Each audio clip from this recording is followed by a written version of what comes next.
She kissed a criminal to escape the man who broken her heart. And then everything falls apart. Have you ever made a decision in 3 seconds and spent 3 years paying the price for it? Evelyn Vale did. A kiss, a stranger. A name that silenced all of New York when mentioned. This is the story of a woman smart enough to throw the perfect party, but crazy enough to fall in love with the most dangerous man in the city. If you stay until the end, hit like and comment your city name below, so I know how far this story has come. Now, let's begin. The night Evelyn Vale unraveled was a Tuesday in September, and it smelled like champagne and fresh-cut peonies, and the particular kind of expensive perfume that Manhattan women wear when they're trying to look like they don't care how they look. She had designed every inch of the Meridian Gala herself. The centerpieces, 47 arrangements of white peonies and eucalyptus, each one positioned at exactly the angle she'd tested twice in her studio. The lighting, warm gold at 70% brightness, low enough for flattery, high enough that the Kellerman Foundation's donors could read their checkbooks without squinting. The string quartet tucked into the northeast corner of the grand ballroom at the Callaway Hotel, playing Debussy at a volume calibrated not to intrude on conversation, but to fill the silences between money and obligation. This was what Evelyn did. She built beautiful things under pressure and made them look effortless.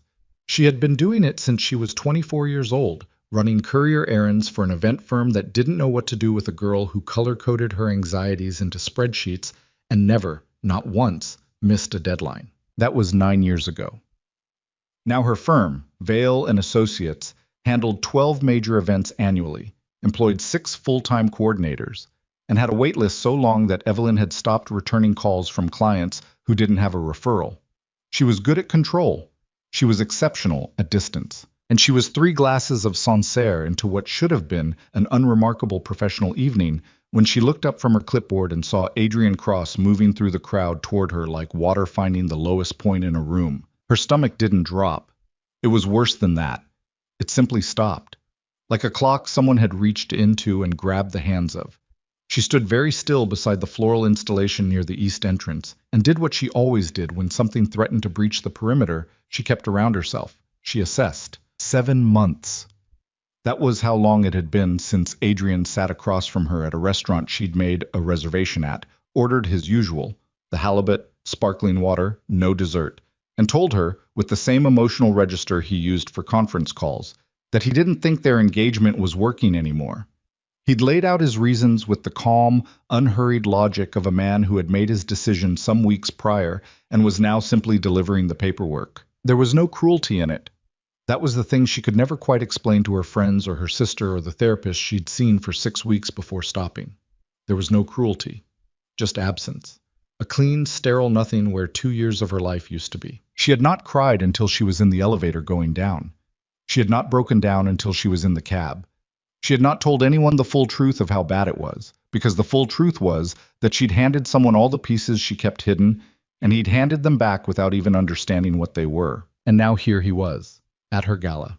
In a charcoal Brioni suit she'd helped him pick out at the beginning of their relationship, before she understood that he collected beautiful things the way other people collected experiences, because they were useful, not because they mattered. He spotted her at the same moment she spotted him. His face arranged itself into that practiced warmth, the smile that had fooled her for 2 full years into thinking she was seeing something real behind it. He was already raising his hand in a small wave, already pivoting in her direction, already owning the air between them. Evelyn had perhaps 4 seconds before he reached her. She felt it in her chest first. Not fear exactly, but something adjacent to it. The specific panic of a person who has rebuilt themselves carefully, deliberately, brick by brick, standing in front of the one thing capable of kicking the whole structure down just by existing. She was not over him. She had not been over him. She had been surviving him, which was a different thing entirely. And she'd been doing it by keeping her perimeter intact, and her schedule full, and her heart in a locked room she didn't visit after dark. She had 3 seconds now. Her eyes moved, not with panic, but with the trained reflexes of someone who'd spent a decade reading rooms, and landed on the man standing 7 feet to her left. I was tall. Not aggressively tall, but the kind of tall that makes other men near him adjust their posture without realizing it. Dark suit, no tie, white shirt unbuttoned at the collar, and the kind of stillness about him that you noticed before you noticed anything else. Like he'd arrived in this room and decided it would come to him if it needed anything. He wasn't looking at her. He was looking at nothing in particular, holding a glass of whiskey he hadn't touched, and she had the fleeting impression of a man who came to events like this the way other men went to the dentist. Necessary, tolerable, something to be completed and departed from efficiently. 2 seconds. Evelyn made the worst decision of her life. She stepped to him, put her left hand on his forearm. She felt him tense immediately, a coiled reaction that told her without any ambiguity that this was not a man who was touched without permission. And before she could finish the thought she'd started, she reached up with her other hand, hooked 2 fingers into his collar, and kissed him. Not a brush. Not a suggestion. She kissed him full and deliberate, with the specific concentration of someone making a point rather than making a pass. And for exactly 4 seconds, the entire east side of the grand ballroom seemed to hold its breath. She pulled back. He was looking at her. Silver gray eyes. That was the first thing she registered when the blood stopped rushing so loudly through her head. Silver gray and completely, utterly unreadable. The kind of eyes that had looked at worse things than an impulsive woman grabbing him at a charity gala and had not flinched at any of them. He didn't move, didn't step back, didn't make a sound. Behind her, she could feel Adrian's momentum stall, could feel him recalibrating, and she knew, in the specific way you know things about people who have studied you, that he wouldn't approach now. That was the calculus she'd made in 2 seconds without fully understanding it. Adrian Cross would not interrupt what looked, from the outside, like an intimate moment between a woman and a man whose body language said, "Do not." The stranger looked down at her. His expression hadn't shifted. Then he said very quietly, in a voice that was lower than she'd expected and carried no anger, only a kind of flat precision, "You just made a very dangerous choice." Evelyn held his gaze. Her pulse was a mess. Her hands were completely steady. "I know," she said. He studied her for a moment longer than was comfortable. Then he did something she hadn't anticipated. He turned his body slightly, a small shift that was also, unmistakably, a shield, positioning himself between her and the direction Adrian was standing without making it obvious he was doing it. "Your ex," he said. Not a question. "Yes." "He hurt you." Also not a question. "He didn't hit me," she said, because it was the thing she always felt she had to clarify. "That's not what I asked." She looked at him again. He was still watching her with that same unreadable attention, and she felt the strange, untethered sensation of being read accurately by someone who had no reason to try. "Yes," she said. "He hurt me." He nodded once, like she'd confirmed something he'd already known. "Lucien Moretti," he said. She processed the name in real time, watched it move through her like a current finding ground. She knew the name. Everyone who moved in the overlapping circles of New York money and Manhattan influence knew the name, even if they said it differently around different people, carefully in some rooms, not at all in others. The Moretti Group. Hotels, shipping lanes, city contracts so large they restructured neighborhoods. The kind of wealth that had a gravity to it, a mass that bent the city slightly in its direction, and other things. The things that didn't appear in any filing and weren't discussed in daylight, and yet were somehow understood, collectively and without acknowledgement, the way a city understands its own fault lines without looking at the geological maps. "Evelyn Vale," she said. "I know," he said. She blinked. "You know who I am?" "You designed this evening." He looked around the room briefly, the peonies, the lighting, the string quartet, and then back at her. "It's good work." She had received a great deal of compliments about her work over the years. This was not delivered like a compliment. It was delivered like an observation from someone who'd been paying attention for reasons that had nothing to do with flattery. She didn't know what to say to that. That was unusual. "I should apologize," she said instead. "For the kiss." "Yes." He looked at her for a long moment. "You're not sorry." She opened her mouth, closed it. He was correct, and they both knew it. Something moved in his expression then, not a smile exactly, but a fractional shift at the corner of his mouth that might have been the geological precursor to one. "Stay close for the rest of the evening," he said. "I'll be nearby." It was not an offer. It wasn't phrased as one. It was simply stated the way someone states a fact about the weather or the time. Evelyn, who spent her professional life being the person who gave instructions, stood in her own event and felt, against every instinct she had, that arguing with this particular directive would be an exhausting waste of energy. She stayed close. She noticed things about him as the evening progressed. Small things, the kind that you accumulate without deciding to, the way you learn the layout of a new apartment without consciously trying. He didn't work the room. He stood near the perimeter of it, and the room worked around him, people drifting into his orbit and then back out, conversations initiated by others and concluded on his schedule. He listened more than he spoke. When he spoke, people didn't look away. His men were in the room too. She identified two of them within the hour, positioned with the specific, invisible attentiveness of people who had made a career of attentiveness. They didn't look at Lucian directly. They looked at everyone else. She understood, with a clarity that she hadn't been prepared for, that she had kissed a man whose security detail was watching the exits. Adrian had found her again, briefly, near the bar around 11 o'clock. He was all warmth and careful wording, doing the thing he did so well, making everything feel like a misunderstanding, like the problem had been a failure of communication rather than a failure of care. "You look incredible," he said. He meant it. That was the thing about Adrian. The things he said were true. They were just never the right true things. "Thank you for coming to support the Kellerman Foundation," she said. He paused at her tone, reading the distance in it. "Evelyn?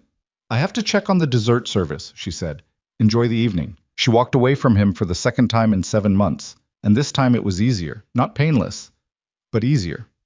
Some of that was the 4 months of therapy she'd actually used before the 6 weeks of the therapist she hadn't. Some of it was time. And some of it, she was honest enough with herself to admit this, was the fact that when she glanced across the room and met Lucien Moretti's eyes for exactly 2 seconds over the heads of 2 foundation board members, the warmth that moved through her chest was something she hadn't felt since before she understood what losing it cost. She did not examine that feeling closely. Not then. He found her at 20 minutes to midnight in the hallway outside the secondary service corridor, where she was standing with her clipboard and her earpiece, and the quiet, concentrated expression of someone tying off the loose ends of a 16-hour day. "The gala ends in 20 minutes, he said. 18, she corrected. He almost smiled again. She was learning to recognize the almost. "Have dinner with me," he said. "I have breakdown and vendor checkout starting at midnight. Tomorrow." She looked at him. The hallway was empty and lit with the warm spillover from the ballroom, and in it he looked somehow more himself than he had in the crowd. Less contained, not dangerous exactly, but with something closer to actual attention focused entirely on her, and it was a different thing than being noticed. She had been noticed her whole professional life. This was being regarded. "You said I made a dangerous choice," she said. "You did. Having dinner with you seems like making another one." "It is," he said, without any hesitation. She looked at him for a long moment. The clipboard was in her hands. Her earpiece crackled quietly with one of her coordinators doing a final vendor count. She had a car coming at 12:45. She had a 7 a.m. call with a client in Boston. She had a morning that would begin with 2 shots of espresso and a color-coded production brief, and would leave no room in it for whatever this was or what it might become. 7:30, she said. "I don't do late dinners on weeknights. I'll have a car at your office at 7:15. She didn't ask how he knew where her office was. She was fairly certain she already understood the answer to that, and she was fairly certain that answering it honestly would require a longer conversation than she had 18 minutes for. "Good night, Mr. Moretti," she said. "Lucien," he said. She walked back into the ballroom. She didn't look back, but she felt him watching until the door swung shut between them, and she did not, quite, manage to suppress the small, involuntary thing that happened in her chest at that chub. She told herself that night, lying in her apartment on the 14th floor of a building in the West Village with the windows open and the city making its endless, indifferent noise below, that she was going to cancel. She rehearsed the text in her head 3 times. Polite. Professional. "Thank you for being kind at the gala. Something has come up." She did not send it. She told herself it was curiosity. Professional curiosity. Even Lucien Moretti's foundation work was publicly documented, his charitable contributions to urban development well publicized, and there was nothing inherently reckless about having dinner with a man whose legitimate holdings were worth 11 figures. She was lying to herself, and she knew it. She was going because when he'd said "I'll be nearby," and positioned himself between her and pain without making a performance of it, something in her that had been braced against impact for 7 months had, without her permission, partially exhaled. She hadn't been held. Nothing like that. Not even close. But she had been, for the first time since she could remember, considered. And the particular hunger she'd discovered in the months since Adrian had handed her feelings back to her like misplaced luggage was not, she was learning, a hunger for companionship or comfort. It was a hunger to be seen by someone who was actually looking. His car was there at 7:14. Of course it was. She'd spent a completely unreasonable amount of time selecting what to wear, which she resented.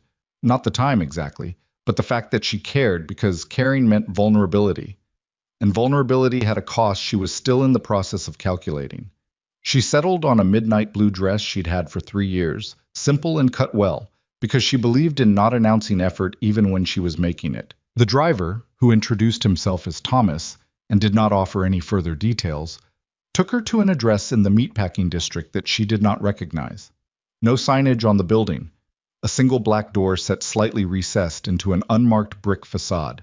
Steps leading down. Below street level, the restaurant was a thing she had never seen described anywhere. 12 tables, dark wood and candlelight.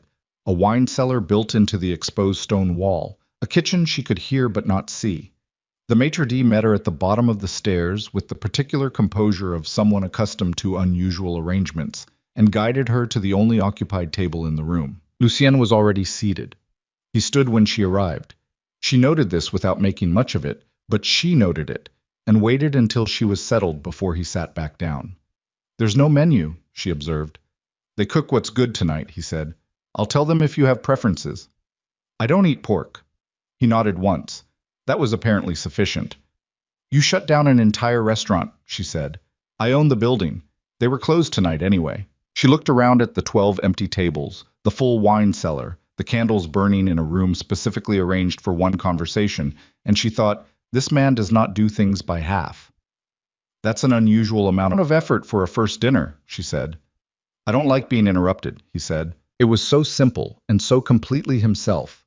She was learning, already, in the span of this first full conversation, that Lucien Moretti said the actual reason for things, rather than the socially acceptable adjacent version of the actual reason, and it was deeply, disorientingly refreshing.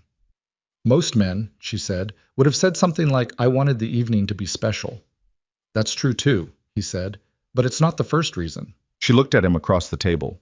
Candlelight did things to his face that the ballroom lighting hadn't.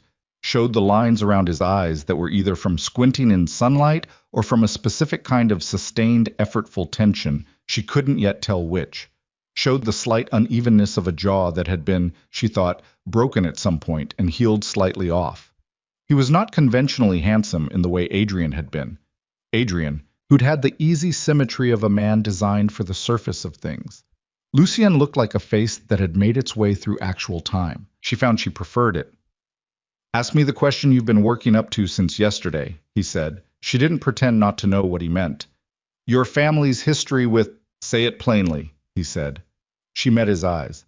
"The Moretti Group's history with organized crime." He didn't move, didn't change expression. "What do you want to know?" "Whether it's past tense." "It's in the process of becoming past tense," he said. "That process is ongoing. It is taking longer than I intended, and it is more dangerous than I had anticipated. Both of those things are true." She absorbed this. Most people, she had learned, responded to directness with deflection, with charm or explanation, or the well-practiced performance of reasonableness. He responded to directness with more directness. It was, she realized, the most intimate thing she'd experienced in months. "You're not going to tell me you're not dangerous," she said. "I'm not going to lie to you," he said. "Not about anything, and particularly not about that." The first course arrived then, a small bowl of something with saffron and a bread she didn't recognize that turned out to be extraordinary. And she looked at it, and then at the man across from her and thought, "You are exactly what you said you were at the gala." She had made a dangerous choice. She was making another one right now. And the thing was, the true, terrifying, completely unreasonable thing, she was not afraid. She was awake, for the first time in 7 months. In the specific way you feel awake when something is demanding your full, unmediated attention, and everything in you rises to meet it. They stayed for 4 hours. She learned He had grown up in a household where power was the primary language and silence was used as a weapon. He had two siblings, a younger brother named Daniel, a doctor working in underfunded community clinics in the Bronx, and an older sister named Mara, who had removed herself from the family entirely 12 years ago and was never discussed. He had taken over the Moretti Empire at 28, 6 days after his father's stroke, without any preparation, any warning, or any choice that he could see clearly enough to make. He had spent the years since trying to locate an exit from the inherited architecture of violence that would not collapse the structure on the people inside it before he could get them out. He did not make this sound heroic. He made it sound like construction work in bad weather. She told him things too. Not everything. She wasn't built for everything at once, but things she hadn't said to anyone with quite that level of precision. That her career was her armor as much as it was her passion. That the control she exercised over events and details was partly aesthetic love and partly terror management. That Adrian hadn't broken her exactly, but he'd confirmed a fear she'd been carrying since her parents' marriage fell apart when she was 11. That she was the kind of person people practiced on before they found what they actually wanted. Lucian was quiet for a moment after she said that. That, he said, is someone else's failure projected onto you. I know that intellectually, she said. Knowing something intellectually, he said, is not the same as knowing it. She looked at him across the remnants of the fourth course and felt, absurdly, and despite every reasonable objection, that he was correct about nearly everything. Not in an omniscient way, not in the infuriating way of men who confused confidence with competence, but in the way of someone who had looked at the world from a position of power and danger long enough to have burned through most of the comfortable fictions. At midnight, she said she had to leave. He walked her up the stairs himself, which she had not expected. At the door, in the cold air of the meatpacking district with a light rain beginning to fall, he looked at her with those gray eyes that she was beginning to understand were the most honest thing about his face. I'll call you this week, he said. I have events Thursday and Saturday. Sunday, then. She nodded. Thomas was already pulling the car to the curb. Lucien, she said, and paused, assembling the things she needed to say. If this is going to be anything, whatever this is, I need you to not manage me. I don't mean the safety or the logistics. I mean the truth. I need the actual truth, even when it's bad. He looked at her for a long moment. The last person I told everything to, he said, was my brother. And even then, there are things I've protected him from. I'm not asking for everything, she said. I'm asking for enough. He considered this with the same quiet, unhurried attention he gave everything. I can give you enough, he said. Then call me Sunday. She got in the car. The rain was picking up.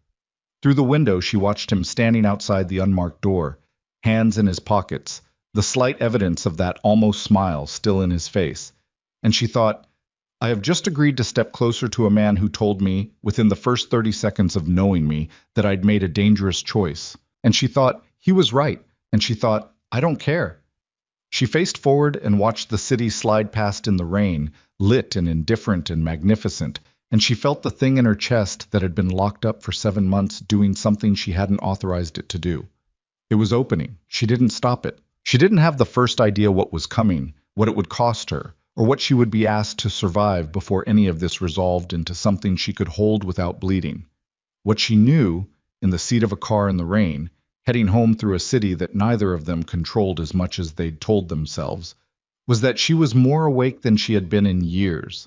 And somewhere behind her, a man was still standing in the rain, still watching. The card was still on her desk Thursday morning when she came back from a site walkthrough, and she had not thrown it away, which told her more about her current state of mind than she was comfortable acknowledging. She'd held it for a long time Wednesday night, standing in her kitchen in socks and a t-shirt with a glass of water she hadn't drunk, turning the small white rectangle over in her fingers like it was a piece of evidence she hadn't decided how to categorize yet. The handwriting was clean, angular, left-leaning, someone who wrote the way they thought, she imagined, with economy and no wasted motion. Kangui teo zoiban. Komfai toi. Someone is watching you, not me. She'd considered the possibilities in order. First, it was a manipulation tactic. The oldest one. Create the threat. Position yourself as the protector. Watch the target move closer. She'd read enough about the psychology of control to know the architecture of it, and she was not naive enough to rule it out. Second, it was true. And Lucienne had sent the warning because whatever she'd stepped into at the Callaway Hotel gala had peripheral consequences he'd already anticipated. Third, it was true, and he hadn't sent it at all, which meant someone else knew she'd had dinner with him 2 nights ago and wanted her to know they knew. None of the three options were comfortable. All three meant the same thing practically. She was already inside something, whether she'd agreed to be or not. She'd texted him at 7:15 Wednesday morning. The card on my desk. Yours? He'd replied 40 minutes later, which she suspected was fast for him. No. Don't touch the envelope again. I'll have someone pick it up. She'd stared at that for a while. I'll have someone pick it up, said with the same flat practicality with which another man might say, I'll grab coffee on the way. Like the infrastructure of surveillance and counter-surveillance was simply the administrative background of his daily life, a set of logistics no more remarkable than traffic. She had put the card in a Ziploc freezer bag she found in the kitchen drawer because she was not going to simply sit and do nothing, and she had gone back to work. Now it was Thursday, and she had a corporate dinner for 400 at the St. Regis in 9 hours, and a production timeline running on both her monitors, and she was sitting at her desk staring at the freezer bag like it owed her an explanation. Her assistant, a ferociously competent 26-year-old named Priya, knocked once and opened the door with the expression of someone who had already filtered 12 things before getting to the 13th. The florist is short on the white ranunculus. She's proposing ivory garden roses as substitute. Tell her the ivory gardens are fine, but I need them fully open, not tight, so she needs to pull from cold storage tonight, and I need a photograph of the arrangement by 6 a.m. Done. Priya clocked the Ziploc bag on the desk. Said nothing. She was exceptionally good at that. One more thing, Evelyn said. If anyone comes to the office today asking to pick something up on behalf of... She paused. She had not told Priya about any of this. She had not told anyone. Just call me before you hand anything to anyone. Priya's face remained professional and entirely without comment. Understood. The door closed. Evelyn put her eyes back on the production timeline. The numbers behaved. The schedule held. She spent the next 6 hours doing exactly what she was built for, managing 17 simultaneous moving parts with the specific focused attention of someone who used work the way other people used medication. And she did not think about Lucian Moretti. She thought about him constantly. His man came at 4:15. She knew before Priya called back that it was his. The build, the stillness, the economy of movement she was already beginning to recognize as a particular professional quality, like the practiced deliberateness of surgeons or bomb disposal technicians. He was perhaps 35, with a broad Slavic face and light eyes, and a way of standing in the middle of her reception area that made the room feel smaller without him doing anything visible to cause it. He introduced himself as Gavril, took the Ziploc bag with gloved hands, which she had not expected and which told her this was being treated with forensic seriousness. Said 3 words before leaving. Mr. Moretti calls tonight. She wanted to tell him she wasn't the kind of woman who waited for calls. She said, tell him after 9. Gavril nodded and left. Priya appeared in her doorway 30 seconds later with the expression of a woman who had a great many questions and the professional discipline not to ask any of them. The ranunculus florist confirmed the garden roses, she said. Good, Evelyn said. She went back to her timeline. He called at 9:12. She was in the car on the way back from the St. Regis, shoes off, feet tucked under her, jacket draped over the seat, the specific boneless exhaustion of someone who had just successfully run 400 people through a 4-course dinner without a single visible malfunction and was now privately collapsing. The dinner went well? He said when she answered. No preamble. How did you know I was at the St. Regis? A pause. Not long, but present. I know your calendar. She was quiet for a moment, watching the city scroll past outside the window. That's not something most people would admit. I told you I wouldn't lie to you. Knowing my calendar is not the same as telling me you know it. Fair, he said. And then, I know your calendar. I had your office checked after you started at Vale and Associates, because I like to know who operates at the level of events I attend. That was 2 years ago. I kept the monitoring active out of habit. She processed this. The city outside was all movement and light, indifferent as always. So you knew who I was at the gala? Yes. When you said you knew my work? Yes. She breathed in slowly through her nose. You let me think I'd surprised you. You did surprise me, he said. Not with who you were, with what you did. She didn't know what to do with that, so she filed it and moved forward. The card, not from my people. The handwriting is being analyzed, but my initial assessment is that it came from within a rival organization. Someone who wanted you to know you'd been observed without wanting to identify themselves. It's a warning, not a threat. There's a difference. Explain the difference to me. A threat is specific. It tells you what happens if you continue. A warning is general. It's meant to produce anxiety without commitment. Whoever sent it wants you afraid and uncertain, not actually harmed. They're using you as a pressure point on me. She looked at the back of Thomas's head in the front seat. Thomas, who had driven her twice now, and who she was fairly certain was also reporting her movements somewhere. Are they going to escalate? I don't know yet. That's not reassuring. I'm not going to make it more reassuring by lying to you. What I can tell you is that you'll have someone on you starting tomorrow. You won't see them unless you need to. She felt the objection rise in her chest. Automatic, bristling. The reflex of a woman who had spent a decade building a life that was entirely on her own terms and did not include being watched for her own protection. I don't want a babysitter. What you want, he said, with a quietness that was not unkind but was entirely immovable, is not the variable I'm optimizing for right now. Lucien, Evelyn. His voice didn't rise. It didn't need to. Someone put a card on your desk, in your locked office. That means they either have someone inside your building or they had access to it. That is not a small thing. I'm asking you to let me address it. You can be angry about it and still let me address it. She stared out the window. I was right. She hated that most. Fine, she said. But I want to know who it is. Name and description. I don't do well with invisible. Marcus, he said immediately. 41. Former military. He'll be in a gray Volvo on your block by 8 a.m. If you need him, you say the word green on the phone, to anyone. He'll come to you. She noted the preparedness of that. He'd had this ready before she agreed to it.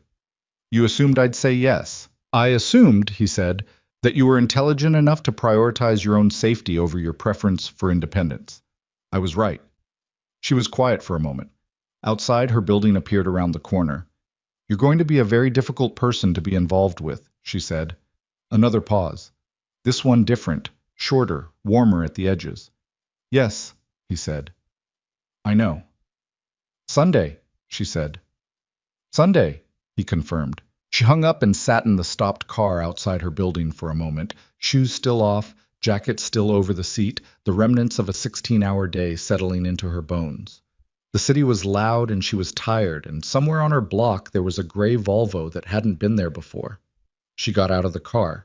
She did not feel afraid. She felt, inexplicably, like she was finally standing on solid ground, even though the ground was moving. The next 6 weeks were the strangest of her adult life, not because of Marcus and the gray Volvo, though she found that she stopped noticing him by the second week, in the specific way you stop noticing a recurring sound once you've identified its source. Not because of the phone calls, Sunday and Tuesday, and sometimes a brief one on Thursday when Lucien was between meetings in cities she didn't always know, though those became the fixed points of her week with a speed that should have alarmed her, and instead felt like evidence of something she didn't yet have vocabulary for. What was strange was this. She was sleeping better. She hadn't told anyone that. It sounded insane even inside her own head, the logic of it. That proximity to a man who moved through a world of extortion and calculated violence and federal surveillance was producing in her the most uninterrupted sleep she'd had since before the Adrian disaster. But there it was. She fell asleep faster. She didn't lie awake cataloging the day's failures. The 4 a.m. anxiety that had visited her routinely for 7 months, sitting on her chest like a physical weight, and presenting its case for every way she was behind and insufficient and exhaustingly alone, it had stopped coming. She thought about why. She thought about it honestly, without flattery, the way she tried to think about most things. And what she arrived at was uncomfortable but true. For the first time in longer than she could account for, she was not the most vigilant person in her immediate world. Lucien had a kind of attentiveness that operated at a level she couldn't match and didn't need to match, and without deciding to, some unconscious part of her had simply put down the watch, trusted the perimeter. She did not like what that said about how exhausted she had actually been. She did not dislike it enough to change it. The second dinner was at his apartment, which occupied the top 2 floors of a building in Tribeca that looked unremarkable from the street and was arranged inside with the specific aesthetic of a man who understood that quality and display were two different things. No art chosen for investment value. Books on every surface, actual books, read ones, with creased spines and occasional passages underlined in pencil. A kitchen that had clearly been cooked in. Wide windows looking over a city that looked different from this high, quieter somehow. The noise filed down to something ambient and almost soft. He cooked. She had not expected that. He made something with short ribs that took 3 hours and required, at various points, his full attention and a glass of red wine. He drank slowly across the process, and he talked to her the whole time. Not constantly, not without pause, but in the specific way of someone who was genuinely interested in what she said and wanted enough silence between exchanges to actually think about it. She sat at the kitchen island and ate olive bread and told him about her parents' divorce, the mechanics of it, not the emotional fallout, not yet, but the logistics of what it looked like to be 11 years old and watch two people dismantle a household with the same detached efficiency they'd probably once used to build it. How her mother had color-coded the boxes. How her father had forwarded his mail before he finished moving out. How she'd started organizing her room obsessively that winter, building order in the 12-foot square she controlled because nothing else was controllable. Lucian listened without performing listening. He was reducing something on the stove, and he didn't stop to look at her with exaggerated sympathy, and he didn't offer a parallel story to redirect attention to himself. He just listened. Asked one question when she stopped. "What did you lose that you haven't gotten back?" She thought about it. "The assumption that things stay," she said. He was quiet for a moment. Then, "I didn't have that assumption to lose." She looked at him. He was stirring the short ribs with the focused, unhurried attention he gave everything, and he said it like a fact about himself rather than a bid for sympathy, which she appreciated more than she could easily explain. He wasn't asking her to feel sorry for what he'd grown up inside. He was simply accounting for himself. "Here are the materials I was built from. Here is what the structure looks like." "Is that why you're careful about what you commit to?" she asked. He looked at her over his shoulder. "I'm careful about everything." "That's not an answer." "Yes," he said. "It is why." The short ribs were extraordinary. She ate 2 portions without self-consciousness, which was its own kind of evidence that something in her was changing, and they stayed at his table until after midnight talking about nothing dangerous. Her worst event disaster. A corporate gala where a burst pipe had flooded 2 floors an hour before guests arrived, and she'd pivoted the entire event to the building's lobby with 40 minutes' notice. His first solo international negotiation, 24 years old, Marseille, a shipping dispute he'd resolved by the simple expedient of understanding that the opposing party wanted to be treated with respect more than they wanted the money. The way New York looked different at 2 in the morning than it did at noon, the specific and irreplaceable quality of a city that was never actually quiet. She left at 12:30. He walked her to the elevator, not the door, small but noted, the distinction between watching her go and putting her in someone else's hands.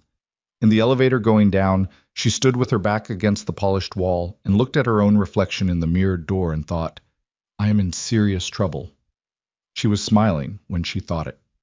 The trouble arrived, officially, 5 weeks later, at a place she'd call the Tuesday morning in a second-floor conference room she'd rented by the hour to prep a proposal, when Priya forwarded her a message from an account she didn't recognize.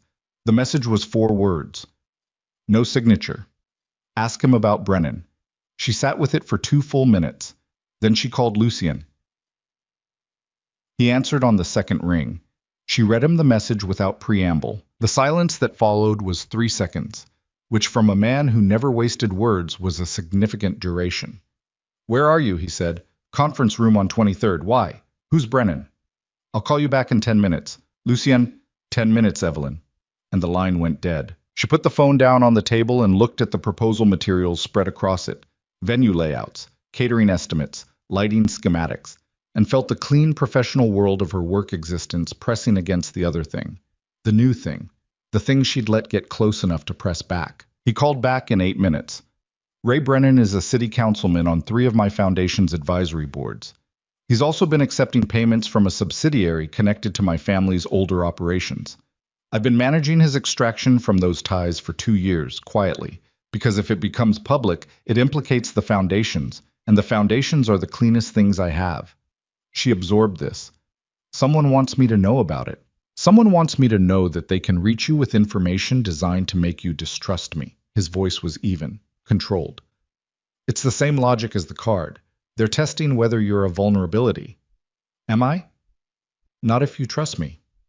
I trust what I can verify, she said. Walk me through Brennan, all of it. Another pause. That's a longer conversation than a phone call. Then tonight.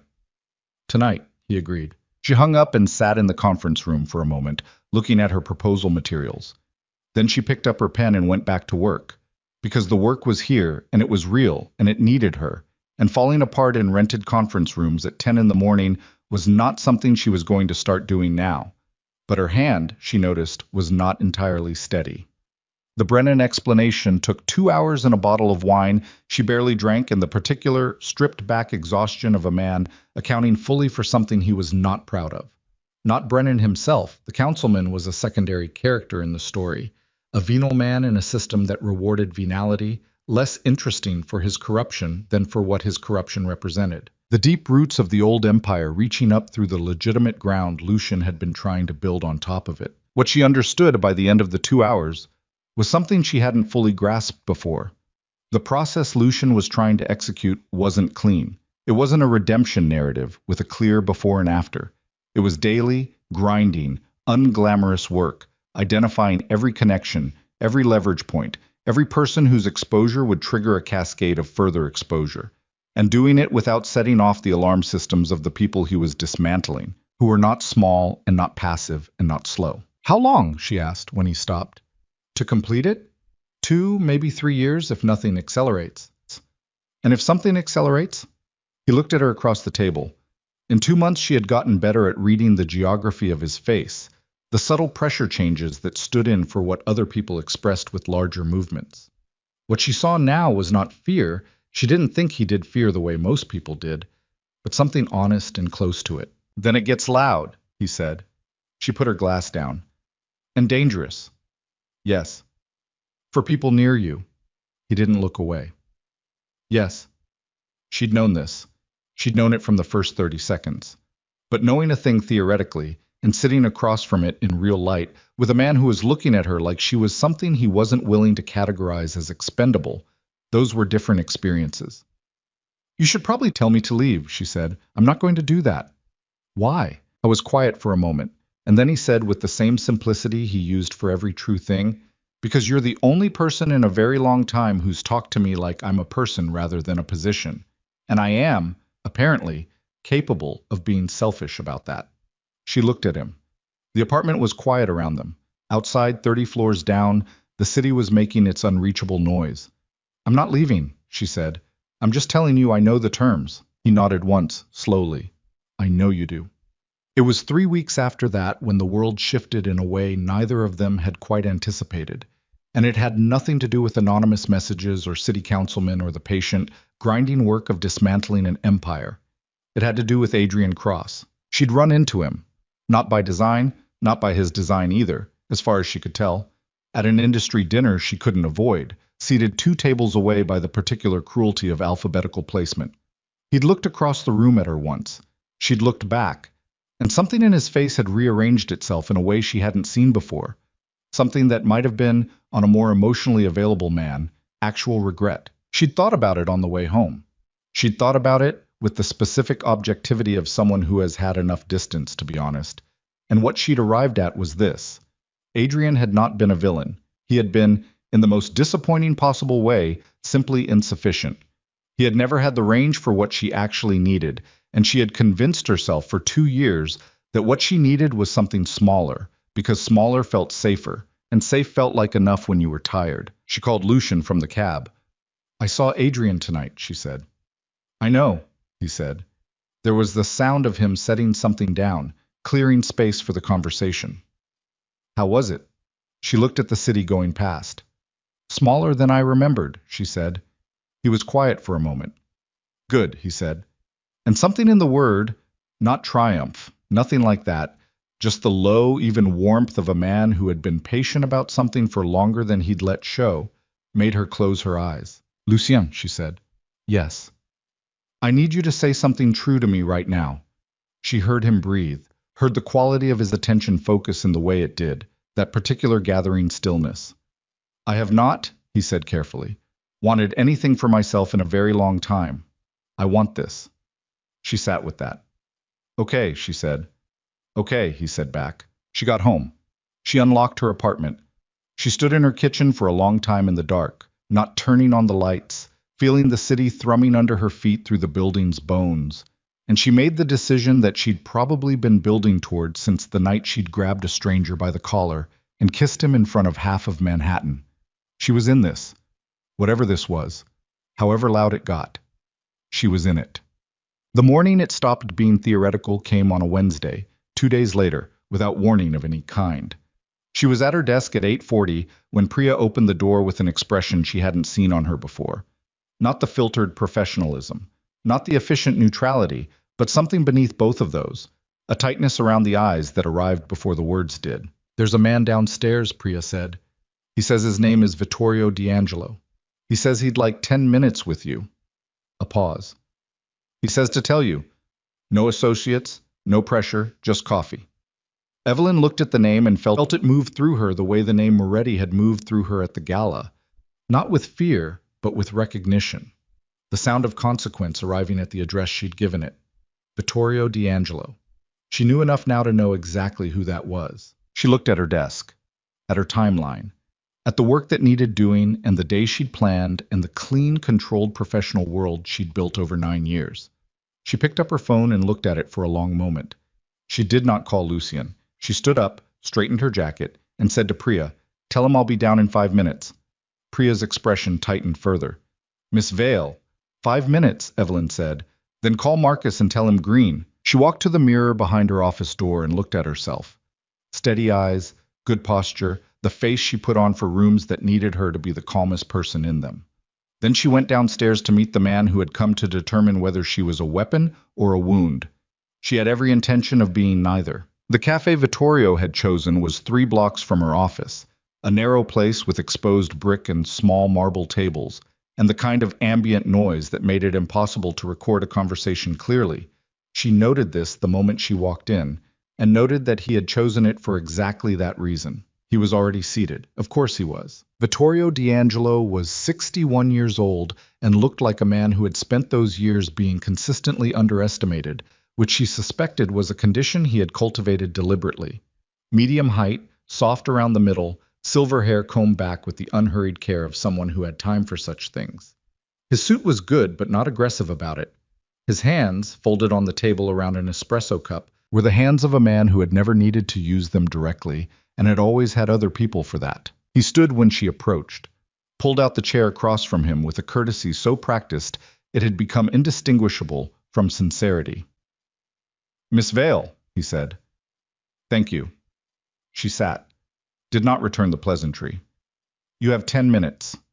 A small smile. Patient, like he'd been told that before. "I'll be brief." He gestured to the counter. "Coffee?" "No." He settled back into his chair with the ease of a man who had conducted 1,000 conversations in rooms like this and had never once been the one who needed something badly enough to show it. He looked at her with the specific attention of someone taking inventory. "You're more composed than I expected," he said. "What did you expect?" "Most people are nervous when they sit across from me." "I'm aware of who you are," she said. "Awareness isn't the same as fear." The smile again, fractionally warmer. "Lucien chose well." "Lucien didn't choose me," she said. "We found each other. There's a difference." "Of course." He unfolded his hands and reached into his breast pocket. Slowly, with a deliberateness that was theatrical and meant to be. He wanted her watching his hands, wanted her prepared for what was coming so that her reaction would be visible. He placed a photograph on the table between them and slid it toward her. She looked at it. It was taken from an elevated angle, a security camera or a window above street level, she estimated, and it showed 2 figures outside an unmarked door in the meatpacking district, rain catching the light from a street lamp above them. Herself and Lucien. She was looking up at him. He had one hand slightly raised as if he'd just stopped himself from reaching for her. The timestamp in the corner read 3 weeks ago. She kept her face neutral, kept her breathing even, felt, underneath both of those things, the cold recognition of what this moment actually was.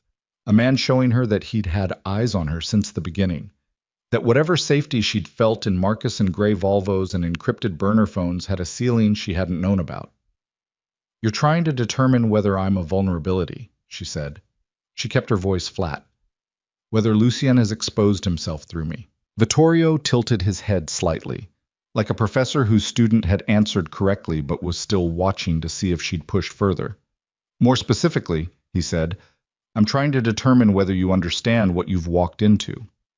"I understand it well enough." "Do you?"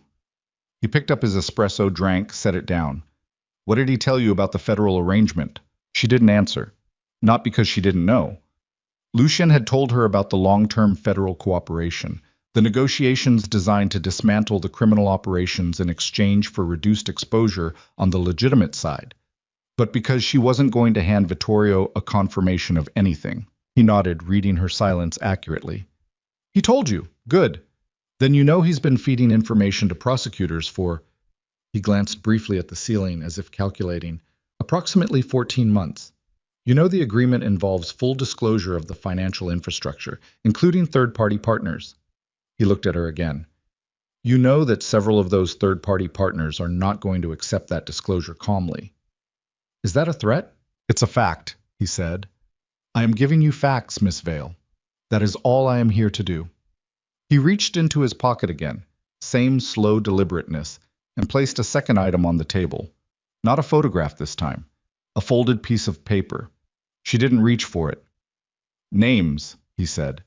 "People inside Lucien's organization who are aware of the federal arrangement and who are unhappy about it.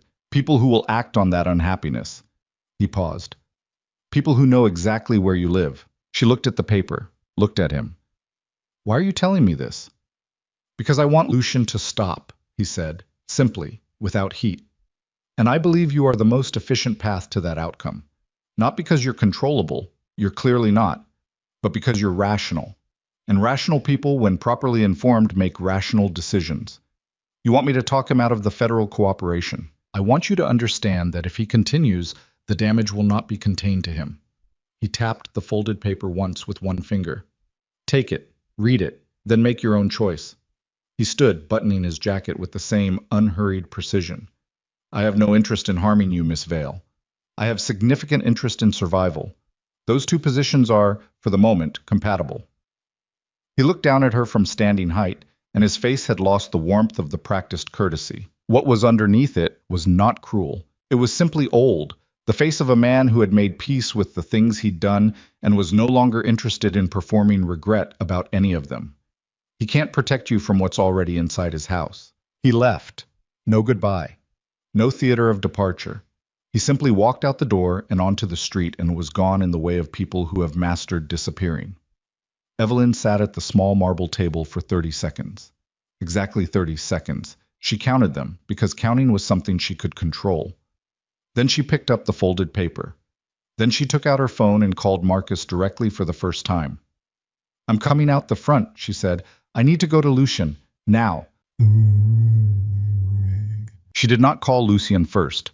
She knew, with the specific instinct of someone who had been reading rooms for a decade, that this was a conversation that needed to happen face to face, with all the information in front of both of them, without the filtration of a phone line and the distance it gave both parties to manage their reactions before they had them. Marcus got her to Lucien's Tribeca building in 11 minutes. She rode the elevator up alone and knocked on the door, and when Lucien opened it, in a shirt with the sleeves rolled to the elbows, clearly in the middle of something, a phone in his left hand, she walked past him into the apartment and put the folded paper on his kitchen counter without a word.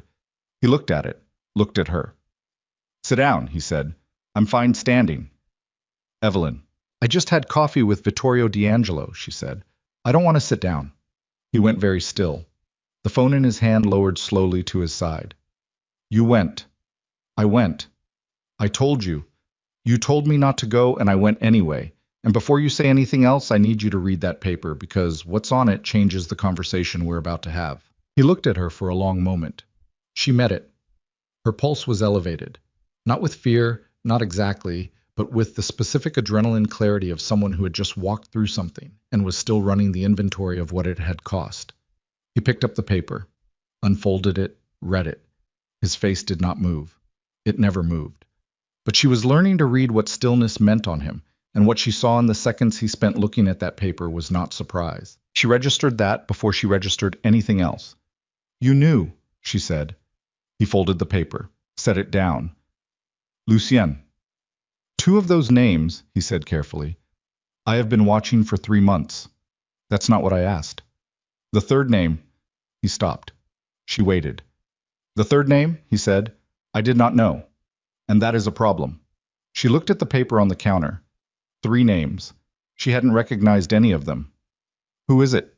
He turned away from her, and the turning away, the first time she had ever seen him use physical space as a strategy in a conversation with her, told her more than whatever he was about to say. "His name is Connor Hale. He's been my head of financial operations for 6 years. She absorbed this. Inside your organization. Yes. Someone inside your organization knows about the federal arrangement. Yes. And Vittorio knows about it. Yes." She put both hands flat on his kitchen counter and looked at them, processing. The granite was cold. The city was loud outside, 30 floors down, doing its indifferent thing. "How did Vittorio get that name?" "One of 2 ways," Lucian said. His voice had changed. Not louder, never louder, but with a density to it that she was learning was what controlled anger sounded like on a man who never let it run free. "Either Vittorio has someone inside my organization who's been feeding him information, or Connor Hale went to Vittorio himself. Which is worse?" He turned back to face her. "The second one." She looked at him, because if Hale went to Vittorio voluntarily, the federal arrangement is already compromised. Yes. And the prosecution timeline could be in Vittorio's hands, or his lawyers, or both. He moved past her to the window, and she watched him stand there looking out at the city, and the set of his shoulders, the subtle, suppressed tension of it, was the most honest thing she'd seen him do in the 2.5 months she'd known him. "How bad is it?" she said. I was quiet long enough that she counted the seconds again. 7. "If Hale has been feeding Vittorio information," he said, "then everything I've built with the federal prosecutors over the past 14 months is a liability instead of an asset. The prosecution knows things about my organization. If Vittorio knows what the prosecution knows, he can either use it to preempt me, move assets, burn records, flip witnesses, or he can use it against me directly. Blackmail, exposure, leverage." He turned from the window. "Or he can give it to the people on that list and let them use it however they want." She looked at the folded paper on the counter. "The people on that list who know where I live." "Yes." He said it without hedging. She had asked him for the truth and he had agreed to give her enough of it, and this was him holding to that. She straightened up from the counter. Her hands were steady. She made sure of it. "What do you need to do?" He looked at her. "What?" "Right now, tonight. What needs to happen?" Something moved in his face. Not surprise. She didn't think she could surprise him easily, not about practical things, but something more specific, a recalibration. "I need to talk to Gavril. I need to find out what Hale has accessed in the last 3 months. And I need to contact the federal prosecutor's office to warn them that the arrangement may be compromised before someone else does it for me." "Then do those things," she said. "I'll be here." He looked at her for a long moment. "You should go home. I'm not leaving you alone with this tonight." "Evelyn, I'm not asking for your permission," she said. "I'm telling you where I'm going to be. Go make your calls." He held her gaze. She held his. He nodded once and took his phone to the far end of the apartment, and she stood in his kitchen and listened to the low, controlled sound of his voice from the other room, and made herself a glass of water and drank it, standing at the window, looking at the city below. She was afraid. She was honest enough to name it, even if only to herself, standing alone with 30 floors of Manhattan between her and the ground. Not the sharp adrenaline fear of immediate threat. The slower, colder fear of someone who has just understood the actual dimensions of what they've walked into and is measuring themselves against it, and not yet certain of the outcome. She finished the water. She was still there when he came back. The next 72 hours were the most informative of her life, and not in a way she had wanted. Connor Hale was unreachable by the following morning. His apartment in Murray Hill was empty, not recently vacated, but cleared out systematically, the kind of departure that takes planning, not panic. His access credentials to the Moretti financial systems had been used for the last time 4 days prior, which meant he'd known something was coming and had positioned himself before it arrived. Gavril delivered this information in Lucien's conference room at 7 a.m. with the flat, affectless delivery of a man reporting weather rather than betrayal. And Evelyn sat across the table and watched Lucien receive it with that terrible stillness of his and understood something new. The stillness was not calm. It had never been calm. It was the specific, sustained muscular effort of a man holding an enormous amount of force in check by sheer will, and the effort of it was visible. If you knew where to look, in the jaw, the hands, the quality of breath. She knew where to look now. He took the secondary ledgers, Gavril said, digital copies. The originals are secured, but the copies exist and we can't verify where they've gone. Who else knew he had access to the secondary ledgers? Lucien said. 3 people. All of them have been with you since before the transition. I want each of them in a room with you by noon. Done. And I want Hale found, not approached. Found. Gavril nodded and left. The conference room was quiet. Outside the glass wall, 2 other members of Lucien's core team were working at their stations, and neither of them looked up, and Evelyn noted their particular quality of focused in curiosity. The practiced absorption of people who had learned that not seeing things was a survival skill. The secondary ledgers, she said, document every transaction from the older operations that I haven't yet disclosed to the federal prosecutors. He said it without inflection. Every payment, every name, every political arrangement, every structural decision that predates the transition. Meaning, if Vittorio has them, he has everything I've spent 3 years trying to extract myself from in a form that can be handed directly to a prosecutor or a journalist or anyone else who knows what to do with it. She looked at the table surface. Mahogany, or something meant to look like it. Or used as blackmail. Yes. He wouldn't want to expose you, she said, working through it. Exposure ends the leverage. He wants to hold it over you, force you to stop cooperating with the federal prosecution, maybe pull back the legitimate restructuring. Return to the old arrangement, Lucien said, where everyone stayed inside the same system and nobody moved without permission. His voice had the tone of a sentence being completed, not a new thought beginning. She looked at him. He wants the empire intact because the empire protects him too. Vittorio's operations run through 6 legitimate businesses that are technically subsidiaries of Moretti Group infrastructure. If I dismantle the criminal architecture cleanly, those subsidiaries lose their laundering channels.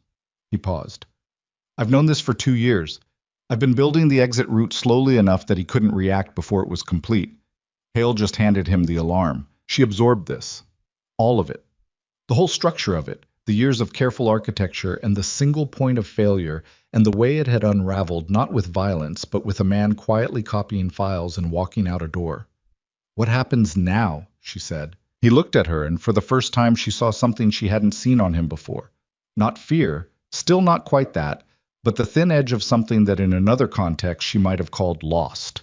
Like a man who has run every calculation and arrived at a result that requires something he hasn't built yet. I need to move faster than I planned, he said. How much faster? Months? Maybe weeks? She stared at him. The federal prosecutors, are they still? I spoke to them last night. They're holding, but they need me to deliver the financial disclosures before Hale surfaces with the ledgers and frames the narrative himself.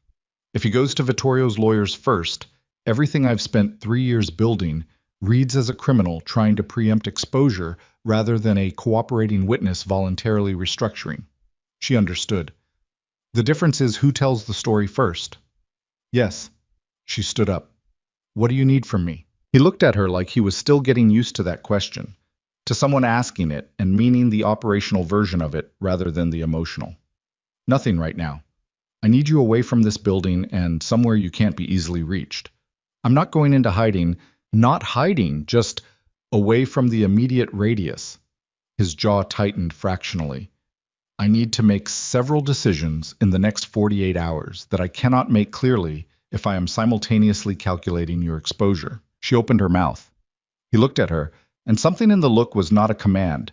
It wasn't the immovable directive of a man used to being obeyed, but a request. The particular costly vulnerability of someone who is admitting that another person's safety is more important to them than their own convenience. She closed her mouth. Where? She said. I have a place in Connecticut. Gavril's wife is there with her sister. It's clean, no connection to anything current. He paused. Take Priya. Priya doesn't know. Tell her there's a security situation with a client. She's smart enough to stop asking questions when the questions get dangerous. He moved toward her, and she stood her ground, and he stopped 3 feet away and looked at her with those silver-gray eyes that were the most honest thing about his face. I need you safe so I can think. That is the entire reason. There is no other reason. She held his gaze. 48 hours. Possibly 72. You call me. Every 12 hours. Yes. And you don't make any irreversible decisions without telling me first. He was quiet for half a second. Some decisions may need to be... Lucienne. Her voice came out harder than she'd intended, and she didn't soften it. You told me you wouldn't manage me. That means I'm a person in this, not a variable you protect and then present with outcomes. You tell me before you do something you can't undo. He looked at her for a long moment. Something in his face shifted, not yielding exactly, because she'd understood by now that yielding wasn't in his vocabulary, but acknowledging. The look of a man making an actual commitment rather than a tactical concession. Before anything irreversible, he said. She nodded, picked up her bag, stopped at the conference room door and looked back at him. Find Hale, she said. Yes. And when you do... She stopped. She had opinions about what should happen then. She understood that her opinions existed in the space between the world she'd lived in and the world he navigated, and that the distance between those two worlds was not something that could be crossed by the right phrasing. Just find him. She left. The Connecticut house was a white colonial on 3 acres outside Westport, clean-lined and quiet, surrounded by the particular deep autumn stillness of deciduous trees at the end of October. Gavril's wife, a compact, watchful woman named Elena, who made very good coffee and asked very few questions, gave Evelyn and Priya the 2 rooms on the 2nd floor and fed them dinner at 7 without comment. Priya had asked 2 questions on the drive up and then stopped, which was one of the qualities Evelyn valued most in her. She worked remotely from the dining room table. Evelyn did the same. They processed vendor confirmations and production briefs and a new proposal request from a client in Boston, and the normalcy of it was its own kind of medication. Lucian called at 9 p.m. the first night. We have Hale's location. Connecticut, she said, because she'd been thinking, and the thinking had arrived somewhere. He's in Connecticut. A pause. How did you... If he ran and he wanted to stay close enough to be useful to Vittorio but far enough to be safe, and if he knows your operation well enough to know which cities you have active infrastructure in, he avoids New York, Boston, Philadelphia. Connecticut is the gap. 3 seconds of quiet. New Haven, he said. She closed her eyes briefly. Is he safe? For now, he's just being watched. Don't do anything to him. Evelyn, I mean it. Don't touch him. She heard her own voice, the flatness of it, the specific register of a woman who is no longer making requests. If you hurt him, and it comes out, and it will come out, Lucian, everything comes out eventually. It destroys every piece of the federal cooperation. You become exactly what Vittorio wants you to look like. Silence. The ledgers, she said. Does he have them on him? We believe so. Encrypted drive. Then you don't need to touch him. You need to talk to your federal contact and tell them exactly where he is and let them pick him up. Let the legal machinery do it. It's slower, but it doesn't leave blood on the cooperation agreement. More silence. Longer this time. You've been thinking about this since you left this morning, he said. I've been thinking about this since the cafe yesterday, she said. She heard him breathe. I'll call Reyes tonight. A pause. The federal contact. Good. You'd have made a very effective... He stopped.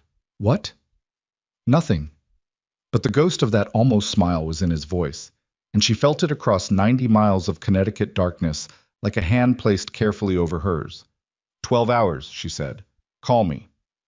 12 hours. The call at 9 a.m. the next morning did not come from Lucian. It came from a number she didn't recognize, and she almost didn't answer it, and then she did because not answering felt like the wrong kind of caution. The voice on the other end was a woman's. Measured, professional, with the clipped efficiency of someone accustomed to saying significant things in a short amount of time. Miss Vale, My name is Sandra Reyes. I'm the Assistant U.S. Attorney on the Moretti cooperation matter. Lucian asked me to call you. Evelyn sat up straighter. Is he all right?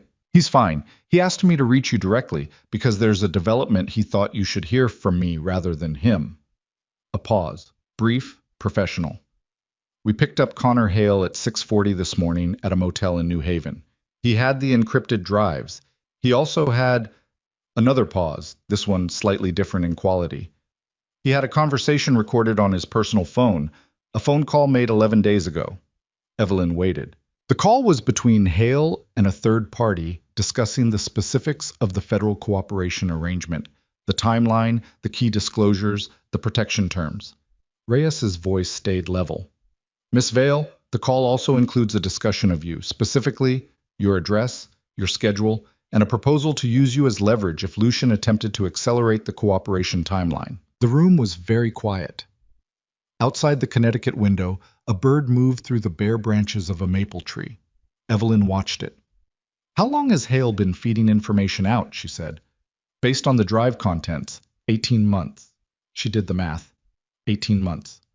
4 months before she had ever met Lucian, before the gala, before any of this. He was already compromised before I was ever involved. Yes, which means Vittorio knew about the federal cooperation long before the card on my desk, long before the cafe meeting. Everything Vittorio did, the card, the meeting, the paper with the names, it was performance. He already had everything. That's our assessment, Reyes said. The cafe meeting was about determining whether you were a stabilizing influence on Lucian or a destabilizing one, whether you'd push him toward caution or toward acceleration. Evelyn stood up from the edge of the bed, moved to the window, the maple tree. The bird was gone. And what did he decide? We don't know yet. A pause. Miss Vale, I'm telling you this because Lucian was very clear that you were to have full information. He also asked me to tell you, Reyes seemed to choose the next words deliberately, that he intends to move forward. Full acceleration, complete disclosure to our office within the next 14 days.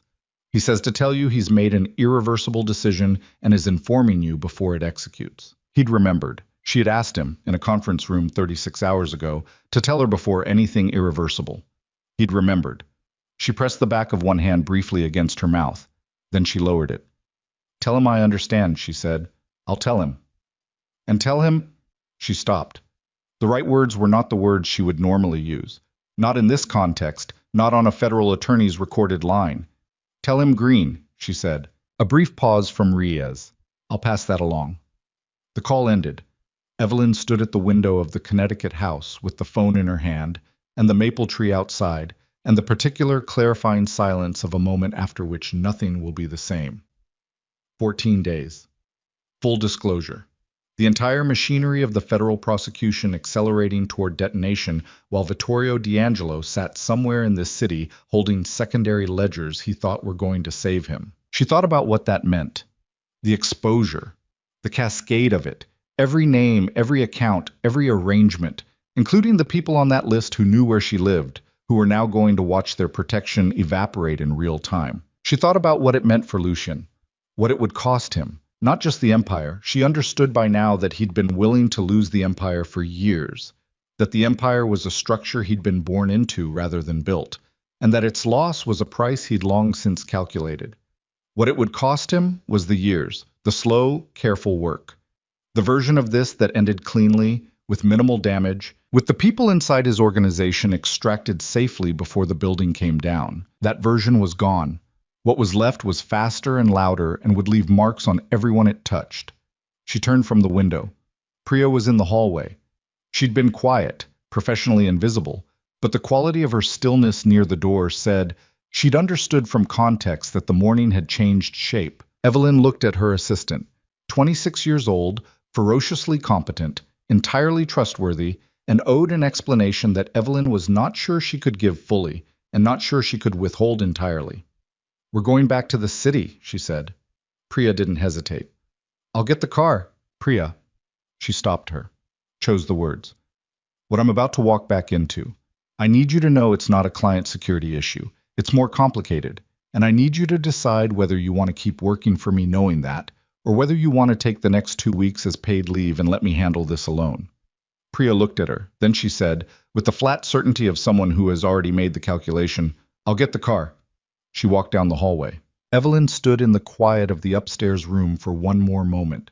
She thought about the woman she'd been 4 months ago, standing in her event with a clipboard and an earpiece, and Adrian Cross cutting through the crowd toward her with that practiced smile. She thought about 3 seconds and a bad decision. She thought about what it had cost and what it had given her, and she understood, with the cold, clear precision that had always been her most reliable tool, that the accounting wasn't finished, not close. She picked up her bag, she went downstairs, and in a motel room in New Haven that morning, Connor Hale had given federal prosecutors 18 months of betrayal on an encrypted drive. But what no one yet knew, what Evelyn would not discover until she walked back into Lucian's Tribeca apartment 4 hours later and found him standing at his conference room window with Gavril and 2 men she didn't recognize, and an expression on his face that she had never seen before and would not easily forget, was that the encrypted drive contained one thing beyond the secondary ledgers, beyond the recorded phone calls, beyond every piece of evidence that could be used against Vittorio D'Angelo. It contained the name of the federal prosecutor's informant inside the Moretti organization, not Hale. Someone who had been there longer. Someone Lucian had trusted completely. Someone whose name, when Evelyn finally read it on the document, Gavril slid across the conference room table, made the room go sideways in a way that had nothing to do with the floor and everything to do with the specific, devastating geometry of a betrayal that had been in place before she existed, before the gala, before any of this, and which meant that everything Lucian had built, every careful year of it, had been watched from the inside by someone who loved him. The name on the document was Daniel Moretti, his brother. The name sat in the middle of the conference room table, like something that had fallen from a great height and hadn't finished the damage yet. Daniel Moretti. Evelyn read it twice. Then she looked up at Lucian. I was standing at the window with his back to the room, and she could not see his face, which was the first time in 4 months that his face had been unavailable to her, and the absence of it told her more than any expression could have. His hands were at his sides. Not fisted, just present, motionless, with the particular stillness of a man who has stopped all voluntary movement because the involuntary ones are the dangerous ones right now. Gavril was watching him the way you watch a structure you're not sure will hold. The 2 men she didn't recognize, federal, she understood, from their bearing and the quality of their silence, were looking at the table with the specific incuriosity of people trained to be present in rooms like this without creating additional pressure in them. Evelyn looked at the document again. The name, the dates beside it. The first date was 19 months ago, which was 1 month after Lucian had begun his federal cooperation in earnest, which meant Daniel had known about the arrangement almost from the beginning. The last date was 11 days ago, which was 4 days before the card appeared on her desk. She thought about what Lucian had told her about his brother. Daniel, the doctor, the one who escaped, the one working in underfunded community clinics in the Bronx, the one who had removed himself from the family empire with enough completeness that Lucian referred to him, every time, with something in his voice that was the closest thing to uncomplicated love she'd ever heard from him. The one person he'd said he'd told everything to. The one person he'd protected from the worst of it. The one person who had apparently been feeding that protection directly to federal prosecutors for 19 months. Lucien, she said. He didn't turn around. Lucien. Harder. Not a request. He turned. His face was... She searched for the word and couldn't find a sufficient one. Composed the way a demolished building is composed, after the dust settles. All the structure still present in outline, but the interior gone. Tell me what you know, she said. To him, not to the federal men, not to Gavril. To him. He came to the table, sat down in the chair across from her, which put the document between them on the table's surface. And he looked at it the way you look at something you're making yourself look at, rather than something you want to see. Daniel approached the U.S. Attorney's Office 19 months ago, he said. His voice was level, each word placed deliberately, like bricks. He initiated contact independently. He was not solicited. He provided documentation, records he had access to because I gave him access to them. Because I was explaining the financial restructuring to him, and I wanted his input on the medical foundation components. He stopped. I trusted him with the architecture because I trusted him completely. Evelyn kept her eyes on him. Did he know he was compromising you? Yes. No hesitation, no soft. The documentation he provided directly implicated my operations. It's what allowed the federal case to be built in the first place. He picked up the document and put it face down. Without Daniel's records, the federal prosecution has significantly less. With them, he stopped again. With them, they had leverage over you, she said. Yes, and the arrangement you thought you were building voluntarily was substantially less voluntary than I understood. The room was very quiet. One of the federal men shifted in his chair. Gavril had not moved. She breathed in through her nose. Out, organized the logic of it. Why would Daniel do it? Lucien looked at the table surface, at the space where the document had been. Because he's been trying to get out from under the family name for 12 years. Because every legitimate thing he's built, the clinics, the funding, the community work, is contaminated by association with the Moretti name, as long as the Moretti name means what it means. His jaw tightened. Because he decided that the cleanest way to guarantee I couldn't go back to the old operations, even if I changed my mind, was to make sure the federal case existed, to make the exit mandatory. What? He didn't trust you to do it yourself. Silence. Lucien. No, he said. He didn't trust me to do it myself. She sat with that. The specific compound wound of it. Not just the betrayal, but the reason for it, which was not malice and not greed, but a kind of desperate fraternal lack of faith. His brother had looked at him and had not believed that he was capable of choosing this without being forced to. She thought about what that cost, layered on top of what it actually was. Where's Daniel now? She said. One of the federal men spoke for the first time. Protective custody, as of this morning. His cooperation agreement with our office was formalized 9 months ago. He has immunity from prosecution in exchange for his testimony. Evelyn looked at the man. He's protected. Within the terms of his agreement, yes. She looked back at Lucien. He was looking at the table. So he's safe. He's safe, Lucien said, and the word safe came out of him like something he'd had to push past an obstruction. She stood up, walked to the window where he'd been standing, and looked out at the city. The same city, 30 floors down, roaring with its permanent indifference. She put one hand flat on the glass and felt the cold of it. What happens now? She said. Not to the room. To him. He came to stand beside her. Not close enough to touch. Close enough to be present in the specific way he was always present. With the full weight of his attention, which she had learned was not a small thing. Now we accelerate, he said quietly. Everything Vittorio thought he had as leverage. The secondary ledgers Hale copied. Daniel's records made those redundant to the federal case 9 months ago. Vittorio doesn't know that yet. He thinks the drives Hale had are the critical piece. They're not. He paused.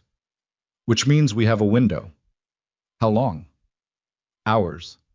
Maybe a day, before Vittorio's lawyers finish analyzing what was on Hale's drives and realize the federal case doesn't depend on them. She turned from the window. Then we move now, Shad. What followed was not the violent confrontation she'd half prepared herself for. It was worse than that, in the specific way that bureaucratic machinery moving at speed is worse than violence.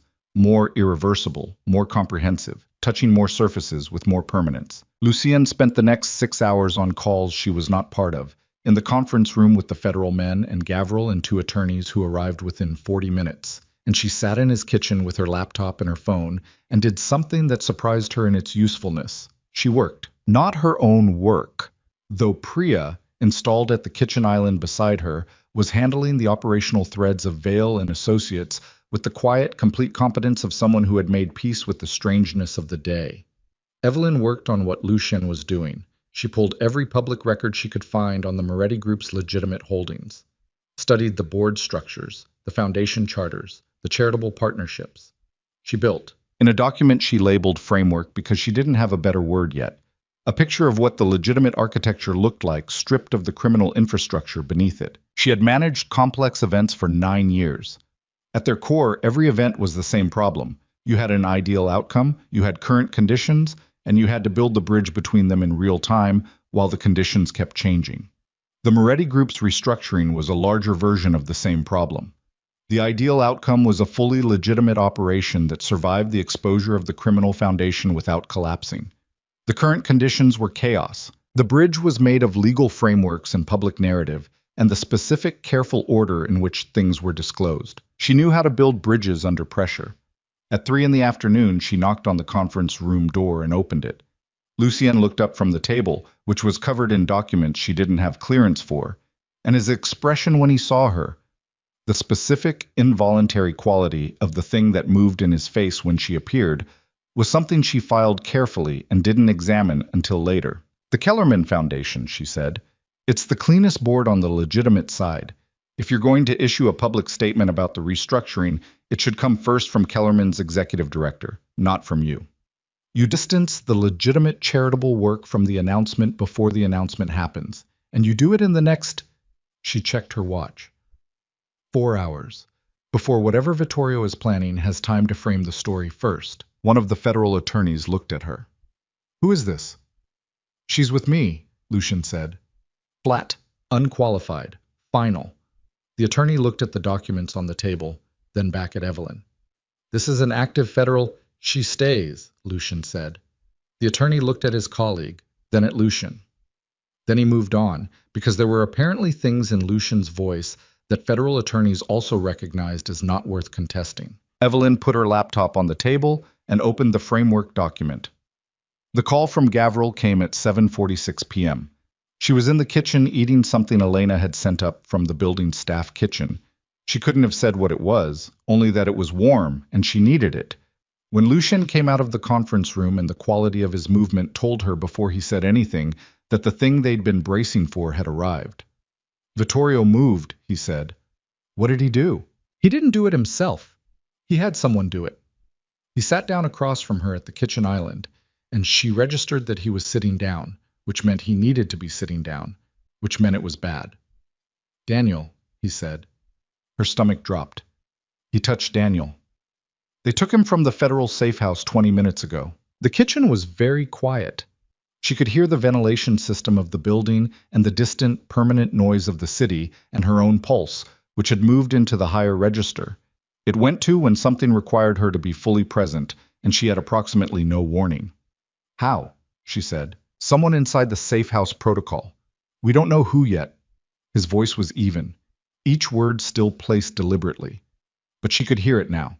The cost of the evenness, the specific muscular effort of a man keeping himself at operational capacity when what was happening was not operational. It was personal in the most fundamental way a thing can be personal. Is he hurt? We don't know. She put down the fork. Vittorio wants you to stop the disclosure. Trade Daniel's safety for the federal cooperation. Yes. Has he made contact? Not directly. He'll wait until we've had enough time to understand what's happened. He looked at her. He's giving me tonight to consider my options. She looked at his face, the lines of it, the specific, sustained exhaustion of a man who has been holding enormous force in check for years and is now being handed the one thing capable of making that force feel irrelevant, his brother. The person he had protected and trusted and been failed by and loved without modification through all of it. She reached across the counter and put her hand over his. He looked at it, then at her. Tell me what you're thinking right now, she said. I was quiet for a long moment. I'm thinking about going to get him myself. And then? And then I'm thinking about what I would do to the people who took him. She kept her hand where it was. Is that the plan? No. He turned his hand over slowly, so their palms were together. It's what's in the way of the plan. What's the plan? I don't have one yet. He said it with the flatness of someone who is admitting a thing they are not accustomed to admitting. I've been running plans for 3 years and they've all just... He stopped. His hand tightened fractionally on hers. I need to think. Think out loud, she said. He looked at her. I'm not leaving, she said. And you think better when someone's listening. You've told me that, even if you didn't use those words. So think out loud and I'll tell you when something doesn't hold. He breathed. One long, controlled intake and release that was the most visible piece of genuine effort she'd ever seen from him. If I respond with force, he said, I give Vittorio the version of this he wants. Lucien Moretti engaging in retaliatory violence, which he can use to undermine the federal cooperation, position me as acting in bad faith, and take the narrative. He paused. If I comply with what he's asking, Dietz, stop the cooperation, pull back the disclosure. I buy Daniel's safety and lose everything else. 3 years, the federal arrangement, the legitimacy of everything I've built. Neither of those, she said. No. So there's a third option. There has to be. She took her hand back. Not withdrawal, she needed both hands to think. She stood up and walked to the window, the same window she'd stood at twice now, and looked at the city below, and thought. The problem was the same one it always was. Vittorio had leverage. The leverage was a person. To remove the leverage, you removed the person from Vittorio's control. To do that without violence, which was off the table because violence played into Vittorio's hands, you had to make Vittorio release the person voluntarily. And the only thing that made Vittorio release Daniel voluntarily was the thing Vittorio wanted. The federal cooperation stopped. Unless Vittorio's calculation changed. Unless the cost of holding Daniel became greater than the benefit of the leverage. She turned around. The disclosure, she said. What's the timeline if you accelerate it maximally? Not 14 days. Not 48 hours. Tonight. Lucian looked at her. Something shifted in his face. Not surprise, but the recalibration she'd learned to recognize. If I release the full disclosure to the federal prosecutors tonight, all remaining documentation, every account, every name, the prosecution can move on Vittorio's operation by morning. He worked through it as he said it. She could hear him building the logic in real time. Which means anything Vittorio does to Daniel after that is retaliatory and unprotected, she said. If the leverage is already gone, using it doesn't benefit him. It only adds criminal exposure. He's not rational under pressure. He is, she said. That's exactly what he is. He's rational under pressure. Everything he's done has been rational. The card, the cafe meeting, Hale, Daniel, every piece of it was calculated. She moved back to the island. Which means if you move faster than he can recalculate, he doesn't have a play. Lucian was very still. The disclosure happens tonight, she said. You get ahead of every piece of it. You don't give him the window to reframe the story because you give him no window at all. By the time he understands that the leverage is gone, you've already burned down everything he was protecting. And Daniel. Daniel becomes liability the moment the leverage is gone. Vittorio lets him go because holding him is now pure exposure with no benefit. Silence. Long. She waited in it. If the calculation is wrong, he started. Then we deal with what's next, she said.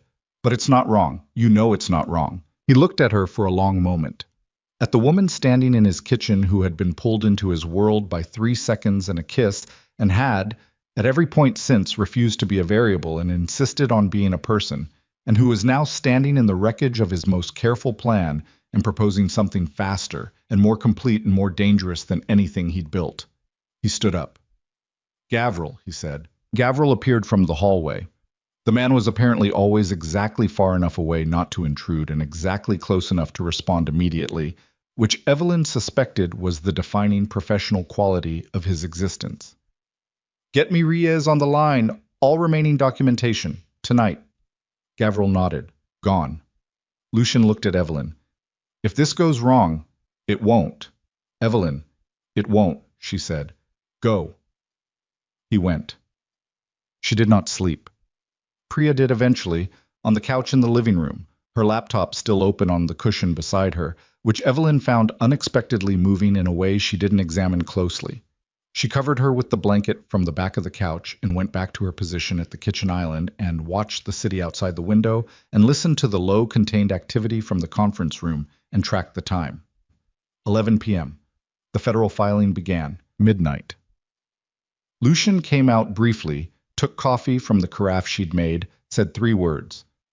Reyes has everything, and went back. 1 a.m., Gavril came to the kitchen and stood in the doorway. Miss Vale? She looked at him. Mr. Moretti wanted me to tell you. The prosecutors have moved to seal Vittorio's primary accounts. It's beginning. She nodded. Daniel? No contact yet. Okay. He left. 2 a.m. She was still at the window. The city below was quieter. Not quiet, never quiet, but in the register it reached between 2 and 4 in the morning when even New York paused to breathe. She was thinking about Daniel, about the fact that he'd done what he'd done because he didn't believe his brother could choose this alone. About the terrible, wasteful irony of it, that Lucian had been choosing this painstakingly for 3 years, and the person who loved him most had not been able to see it. She thought about what it cost to be chosen by someone and not know it.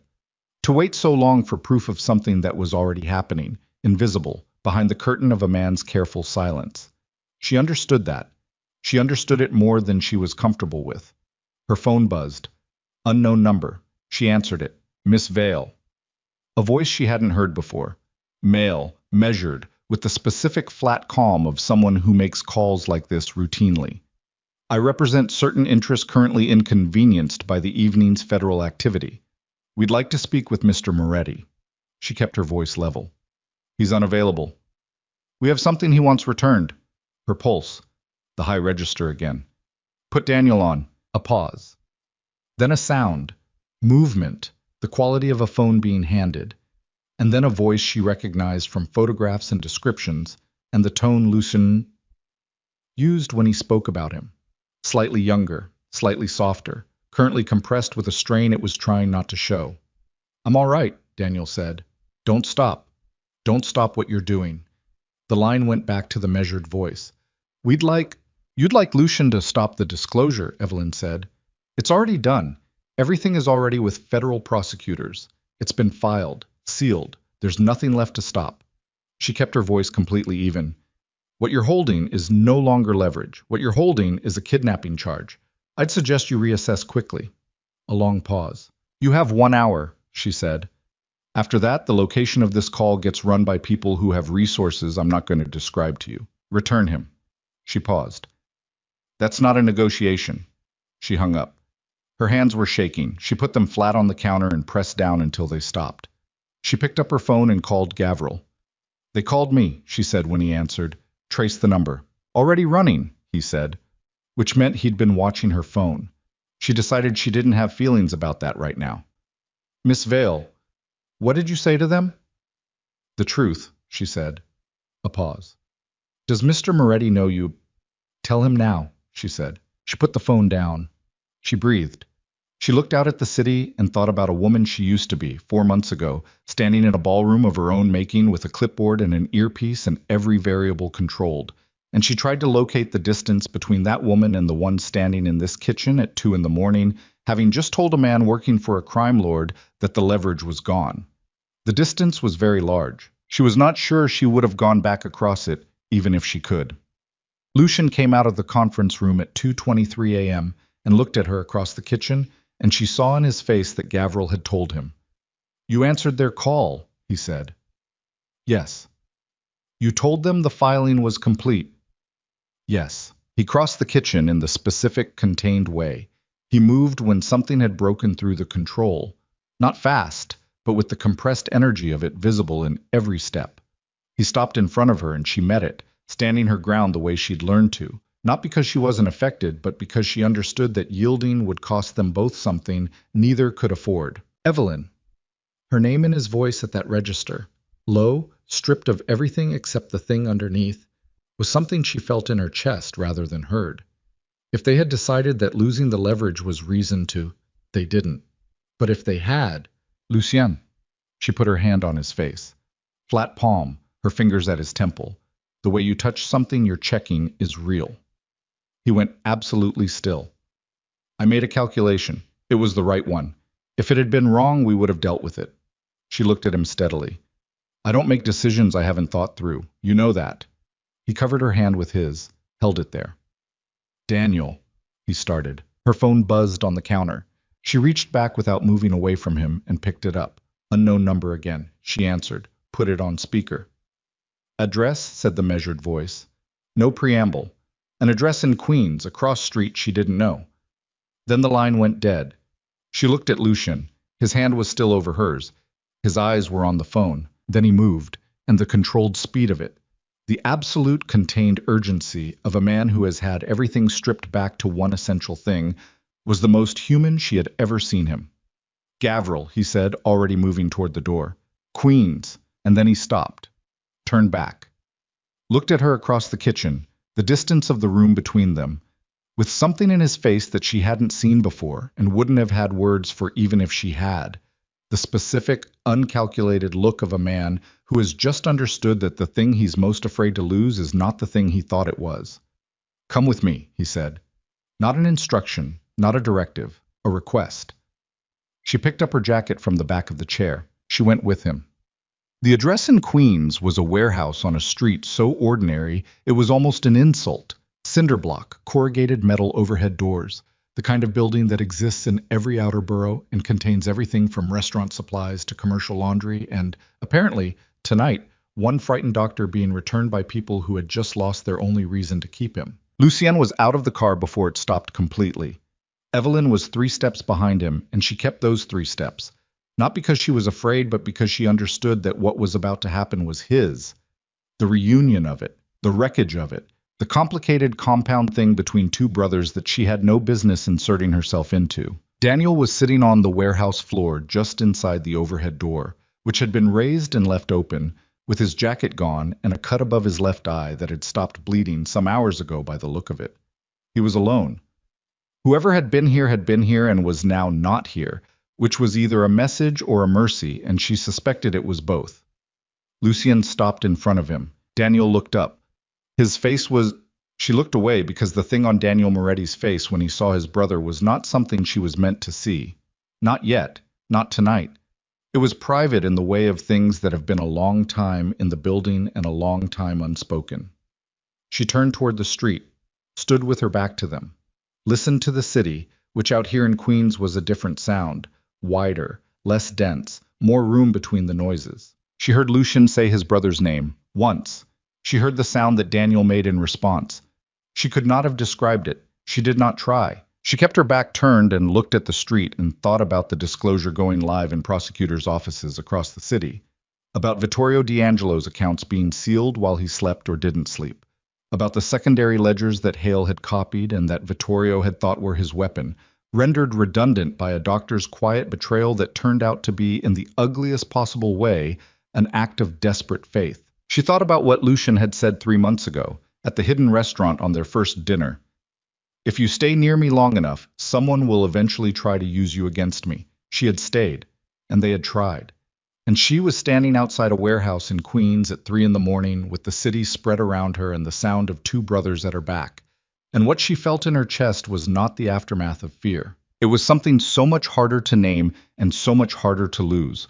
Behind her, she heard footsteps. Lucien appeared at her shoulder. She turned to look at him, at the exhaustion on his face, the genuine stripped-down fatigue of a man who has spent 3 years and the longest night of his life arriving at a single point.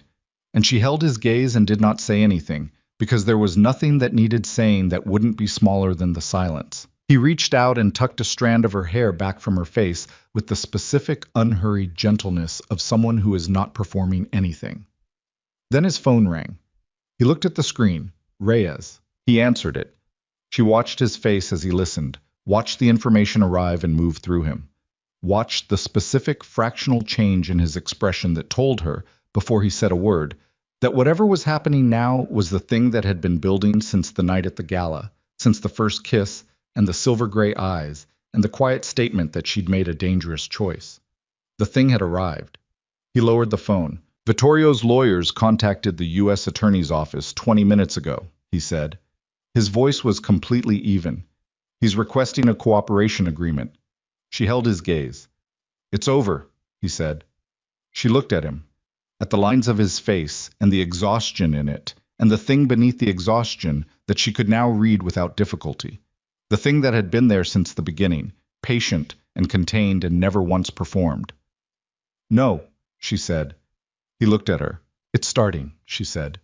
And outside the city of New York, loud and indifferent and magnificent and entirely unaware of what had just been decided inside it, continued its permanent, beautiful, unstoppable roar into the dark before dawn. The sun came up over Queens at 6:17 a.m., and it did not look like anything in particular. It looked like a Tuesday morning in late October, which was what it was. Gray light flattening the industrial skyline, a garbage truck somewhere on the next block, the smell of exhaust and cold air, and the specific mineral quality of a city coming back to itself after the night. Evelyn stood outside the warehouse and watched it happen. Daniel had been taken to a hospital 3 blocks from Lucien's building. The cut above his eye needed stitches, and there was bruising along his ribs that the paramedics who arrived at the warehouse had wanted, looked at properly. He had argued against the hospital with the specific stubbornness of a doctor who knew exactly what his injuries were and had opinions about their severity, and Lucian had looked at him for approximately 4 seconds and said, "You're going in," the voice that ended arguments, and Daniel had gone. Lucian had not gone with him. He'd watched the ambulance leave and then stood in the street for a moment with his hands in his pockets and his face doing the thing it did when he was processing something he wasn't going to say yet, and then he'd turned to Evelyn and said very quietly, "I need an hour." She'd nodded. Thomas had taken her back to the Tribeca building. She sat in Lucian's kitchen in the early morning light and drank coffee that Priya made and did not talk. And Priya, who had woken up on the couch to find the apartment changed in a way she could feel rather than see, made coffee and did not ask questions. And both of them watched the city grow lighter in the windows and understood, each in her own way, that the particular night they'd just come through was the kind that divided time into before and after. Lucien came back at 7:45. He looked like what he was, a man who had not slept in 30 hours, who had spent those hours dismantling the architecture of his entire life and finding his brother on a warehouse floor in Queens. He came into the kitchen and poured himself coffee without speaking and drank half of it standing at the counter and then looked at Evelyn. Priya took her coffee to the living room. He sat down across from Evelyn at the kitchen island. The morning light did not flatter the exhaustion on his face. She was glad of that, of the realness of it, the absence of any version of him that was managed or performed. This was what he looked like when everything else had been taken off. "Reyes wants me in her office at 10, he said. "I know. She called me too." He raised his eyes slightly. "She wanted to verify my account of the call with Vittorio's representative last night. I told her I'd come in." He looked at her steadily. "You don't have to." "I know I don't have to." I was quiet for a moment. Outside, the city was getting louder, the specific gradual crescendo of a weekday morning filling up with itself. "Reyes is going to want to formalize everything, the timeline of the cooperation, the disclosures, my testimony." He turned the coffee cup in his hands. "The process is going to be long, 18 months, maybe more. There will be hearings, there will be things in the public record that aren't comfortable." "I understand that. I'm not asking you to be part of it." She looked at him. "What are you asking?" He set the coffee cup down, looked at it, then at her. "I'm asking whether you intend to stay." She held his gaze. The question was asked plainly, without strategy, not the carefully worded thing it might have been from a different man, not a performance of vulnerability designed to produce a particular response. It was simply what it was, a man asking a woman whether she was going to be there when the thing he'd started became the thing it cost. "Lucien," she said, "I was in a car in Connecticut when your federal attorney called me to tell me you were accelerating the disclosure. I could have stayed in Connecticut. I came back." He was quiet. "I was standing in your conference room when Gavril told us about Daniel. I could have gone home. I stayed." "Evelyn, I answered a phone call from a man working for Vittorio D'Angelo at 2 in the morning and told him the leverage was gone." She paused. "I wasn't confused about what I was doing. I wasn't confused about what any of it was. So when you ask me if I intend to stay, you're asking me something you already know the answer to. And I think you're asking it because some part of you is still waiting for the moment I realize what I've agreed to and decide it's too much." He looked at her for a long moment. "That part," she said, "can stop waiting." Something in his face, not the demolished building composure of the conference room, not the controlled density of his professional self, but something older and more fundamental, something she thought might have been waiting a very long time for exactly these words in exactly this order, finally, quietly, let go. He reached across the counter and took her hand. Both of them. The way he had in the conference room the night before, and it was different this time. Not urgency, not the need for proof of presence. Just holding. The plain, uncomplicated act of it. "Okay," he said. She breathed. "Okay," she said back. The U.S. Attorney's Office on the 23rd floor of a federal building in Lower Manhattan was everything Evelyn's world was not. Fluorescent, functional, furniture chosen for durability rather than aesthetics. The kind of space that communicated the work is the only thing that matters here by the complete absence of anything that didn't serve the work. Sandra Reyes was 53 years old, with close-cropped gray hair and the particular, unflinching directness of someone who had spent 20 years in federal prosecution and had run out of patience for anything that wasted her time. She shook Evelyn's hand once, firmly, looked at her with the assessment of a woman who had evaluated a great many people quickly and rarely got it wrong, and said, "You talked him down from going to get his brother himself." "I gave him a better option," Evelyn said. Reyes almost smiled. "Sit down." The meeting lasted 4 hours and covered ground that Evelyn had not fully anticipated. Her account of the conversation with Vittorio's representative, the timeline of her involvement with Lucian, what she had and hadn't known and when. She answered every question without hedging. Reyes asked them without ornament. At 2 points, Lucian's attorney, a severe woman named Margolis who had arrived at the building before any of them and drank black coffee with the focused intensity of someone using it as fuel for an endurance event, interposed herself. At both points, Evelyn answered anyway. Lucien, sitting 2 chairs from her, watched this with something in his expression that she caught once from the corner of her eye and classified as, "He will think about this for a long time." At the end of the meeting, Reyes put down her pen and looked at both of them. "The cooperation agreement is intact," she said. "The secondary ledger copies Hale took were redundant to our existing case.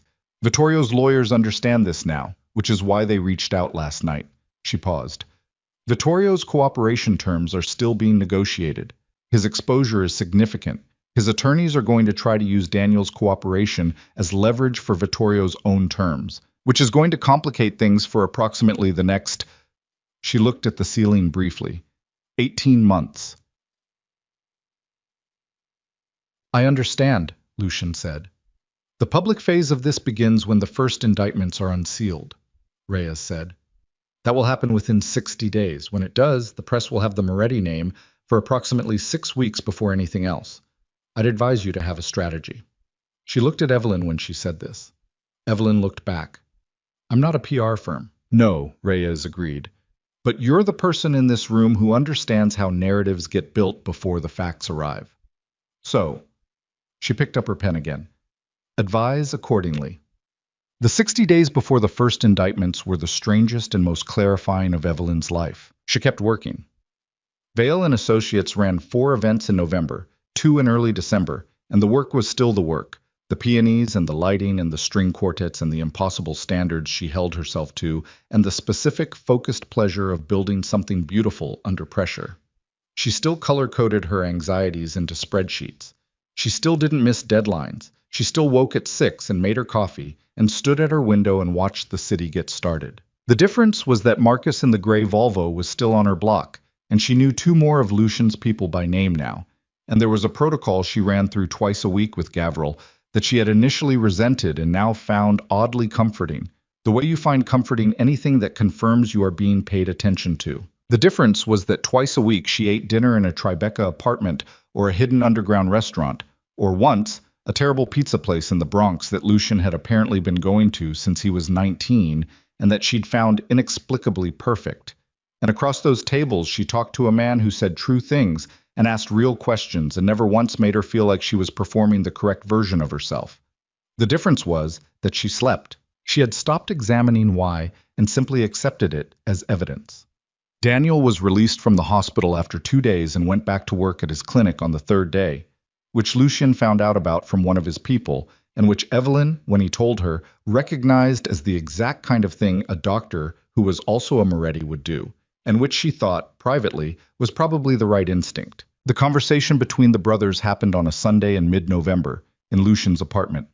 Evelyn was not there for it. She'd understood without being asked that this was private, not because Lucian would have excluded her, but because some things needed to happen in the absence of audience, in the specific privacy of 2 people who have known each other their entire lives and are trying to find out if the structure of that knowledge is still intact. She went to her own apartment and worked on a proposal, and made pasta, and did not call.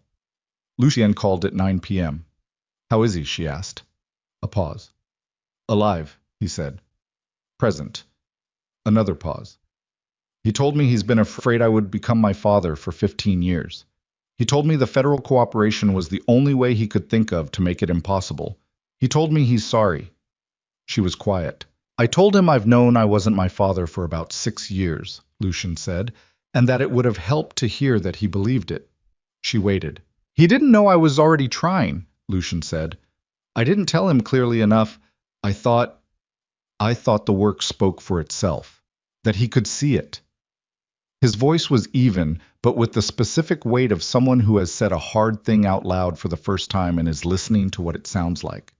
He couldn't see what he couldn't see, and I don't show things. I know that about myself. I've always thought it was useful, and it has been in most contexts, he stopped. It cost you your brother's trust, she said. Yes. She looked at the wall of her apartment. Is it fixable? He was quiet long enough that she added it up herself. The damage, and the years, and the specific weight of being loved badly by someone who meant well. And she thought she already knew the answer. Yes, he said. Not quickly, not with false certainty, with the measured weight of a man who has made a calculation and is committing to it. It's fixable.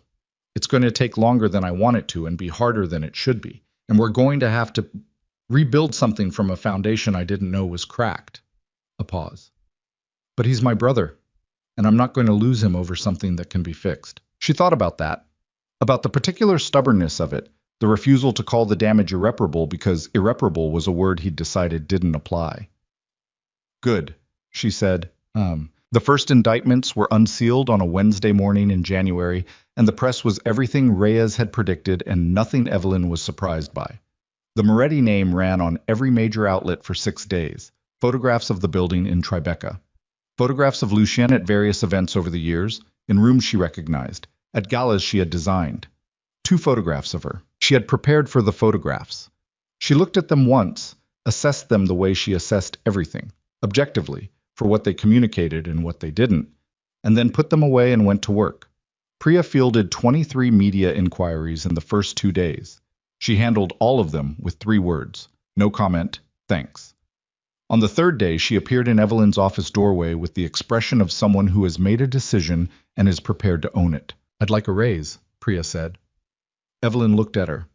At the past 4 months of her assistant's behavior, the non-questions, the seamless competence, the I'll get the car in a Connecticut driveway when the sensible choice was to stay.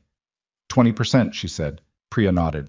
Left. The 7th day, the press moved to the next story. The indictments were real, but they were complex, and complexity is expensive to sustain in the news cycle, and by the following Monday the city had found something else to consume. What remained was the legal process, slower, less legible, far more consequential. Evelyn had built a narrative in the weeks before the indictments, the way Reyes had suggested. Not for the press, for the institutions, the foundation boards, the charitable partners, the legitimate business relationships that needed to understand what was happening before they read it in a headline.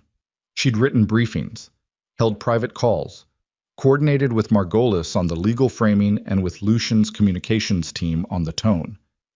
She had done it the way she did everything, with precision and no wasted motion, and the specific, focused clarity of someone who understood that the story you told first was the one people used to interpret every story that came after. Lucien had watched her do it. He hadn't commented, but there was something in his face across those weeks.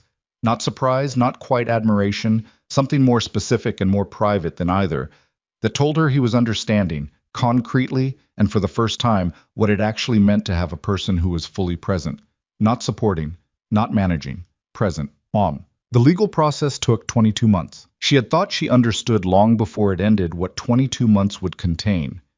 Hearings and filings and deposition preparations, and the specific grinding tedium of institutional machinery moving at institutional speed.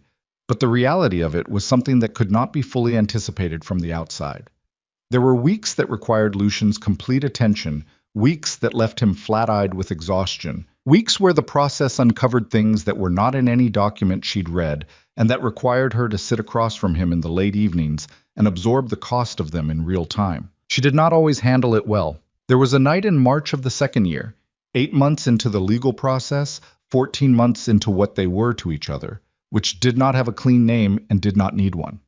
When she came home from a 16-hour event day to find 3 of Lucian's people in her building lobby and a car outside she didn't recognize, and something in her, the accumulated weight of the months, the constant low-level management of exposure and protocol, and the specific exhaustion of living in a world where every ordinary movement required a calculation, simply gave out. She walked past Lucien's people and went upstairs and called him and said, without preamble, "I need a week."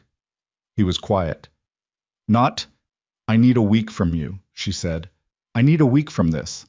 From the protocols and the people in my lobby and the... I need to go somewhere and work and not calculate anything. Okay, he said. She stopped. That's it? Where do you want to go? She hadn't thought that far. I don't know, somewhere quiet. The house in Maine has been empty since September. The Volvos don't come up there. She closed her eyes. I'm not asking you to... I know you're not, he said. Thomas can have you there by midnight if you leave in the next hour. She went to Maine. It was a house on a rocky coast outside a town small enough that no one cared about the name attached to it. The ocean was gray and loud and completely indifferent in the way that only large bodies of water and the city of New York actually achieved. She worked for 3 days on proposal briefs and vendor contracts and the production timeline for a spring gala that needed her full attention. And she ran every morning on the coastal path even though it was cold, and she cooked simple things and ate them alone and slept 9 hours a night. On the 4th day, she called Lucian. I'm not apologizing, she said. I didn't ask you to. I needed to say it out loud anyway. She was sitting on the back step of the house with coffee, looking at the ocean. This isn't... The life of it is harder than I knew it would be. I understood the danger. I underestimated the maintenance. The maintenance, he said. The constant management of being adjacent to something this large. The protocols and the people and the... She stopped. I'm not leaving. I want you to know that. I'm telling you this so you understand it's real and not something I'm performing past. He was quiet for a moment. What do you need? I think I need it to be ours and not just yours, she said. I think the part that's hard is when it feels like I've moved into the orbit of something that already existed rather than... She stopped again, tried to find the precise word. Rather than something we're building together. Tell me what that looks like practically, he said. She had thought about this for 4 days. I want to know about things before they're decided. Not to approve them, not to manage them. I want to be in the room. She paused. I want you to tell me when something is costing you something, not after, not in retrospect, but while it's happening. I know that's not how you're built. I'm asking you to rebuild it. Silence. Longer than usual. That's going to be harder than anything else you've asked me for, he said. I know. I'll try, he said. That's honest. It's not a promise of success. It's a commitment to try. I know the difference, she said. I know you do. She looked at the ocean. The waves came in with the indifferent regularity of something that didn't need to be managed. Come up Thursday, she said. Thursday, he said. He came up Thursday. They found, across those 22 months, a version of things that worked. Not seamlessly, she would have been suspicious of seamless, would have recognized it as performance rather than reality. What they found was functional and honest, and sometimes hard and regularly worth it, which was the description she privately considered the only reasonable standard for anything she wanted to keep. He got better at telling her things while they were happening. Not fully, not overnight, not without periodic reversions to the contained silence that was his default setting. But better. She could see the effort of it, the specific, deliberate quality of a man rewiring something structural, and she found that the effort itself was part of what she needed to see, not the result alone. The trying. She got better at naming when she was exhausted, which had always been harder for her than it should have been, because naming exhaustion meant admitting limitation, and admitting limitation had, for most of her adult life, felt like the beginning of being left. She learned, slowly and with evidence, that naming it to this particular person produced the opposite result. Not distance, but the specific, uncomplicated presence of someone who had been asked to stay and intended to. The main house became a thing they returned to, not scheduled, just available, understood, the way a fixed point is understood. Daniel Moretti came back into the full picture gradually, the way fractures heal, not cleanly, not all at once, but in the incremental, unremarkable accumulation of repaired small things. He and Lucien had dinner twice in the first month after the Queen's warehouse, and Evelyn did not attend. They had dinner twice in the second month, and she did. The conversation was careful in the way of people navigating newly mapped territory, and she watched the two of them across a restaurant table and thought about what it took to choose repair over the simpler architecture of grievance. She liked Daniel. She had not been certain she would, had been prepared to find him difficult, or righteous, or carrying the specific moral exhaustion of someone who had done a hard thing for good reasons and needed the reasons validated repeatedly. He was none of those things. He was tired like his brother, and honest like his brother, and had a sense of humor that arrived unexpectedly and was funnier than it had any right to be. He told her once, over bad pizza at the Bronx place, that she was the reason Lucien had not tried to handle the Queen situation himself. She looked at him. He would have made the same choice without me. Maybe, Daniel said, but maybe means I don't know, and I know I don't know. He looked at his pizza. He doesn't ask for things from people. He never has. He provides. He arranges. He makes things work. He looked up. He asked you to come with him to Queens. She remembered it. The look across the kitchen. The request, unguarded, stripped of the management that usually surrounded everything he did. Yes, she said. That's... Daniel considered.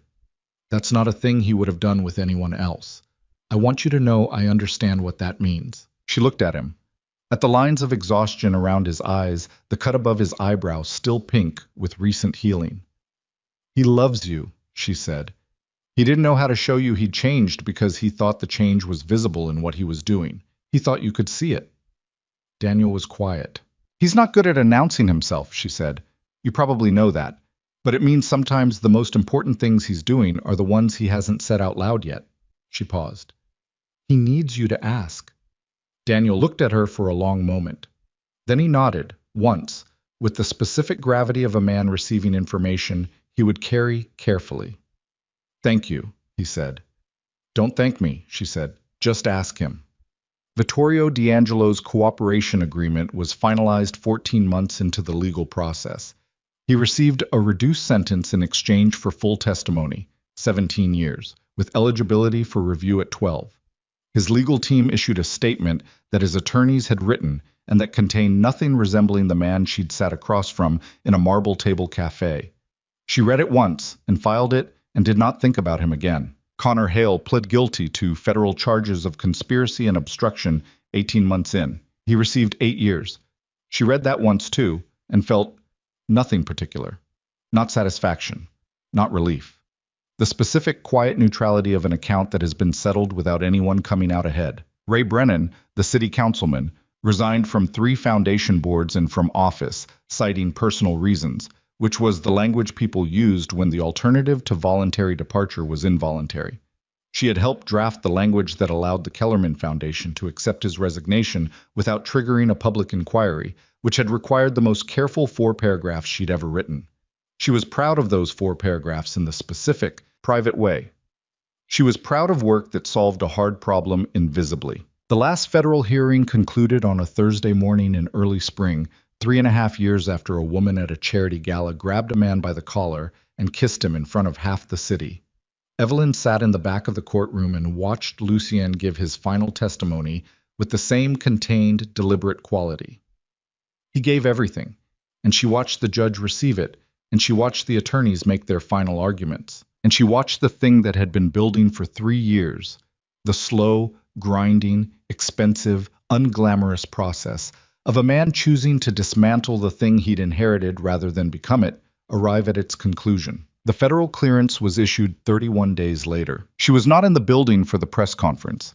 She'd suggested holding it at the Kellerman Foundation's headquarters rather than the Moretti Group offices because the foundation was the cleanest piece of the legitimate architecture and putting the announcement there framed the story correctly. Lucien had agreed without argument, which she'd noted was itself a measure of how far they'd come, not because he'd needed convincing, but because he'd used to make those decisions alone. She stood at the back of the room and watched him at the podium and thought about the list of things that had happened between a charity gala in September and this particular Thursday in spring, and the list was long and the cost of it was real, and she did not sanitize either of those things in her accounting. She thought about 3 seconds. About a bad decision that turned out to be the most important thing she'd ever done. About the specific, irreducible truth that the line between reckless and brave was a line you only understood from the other side of it.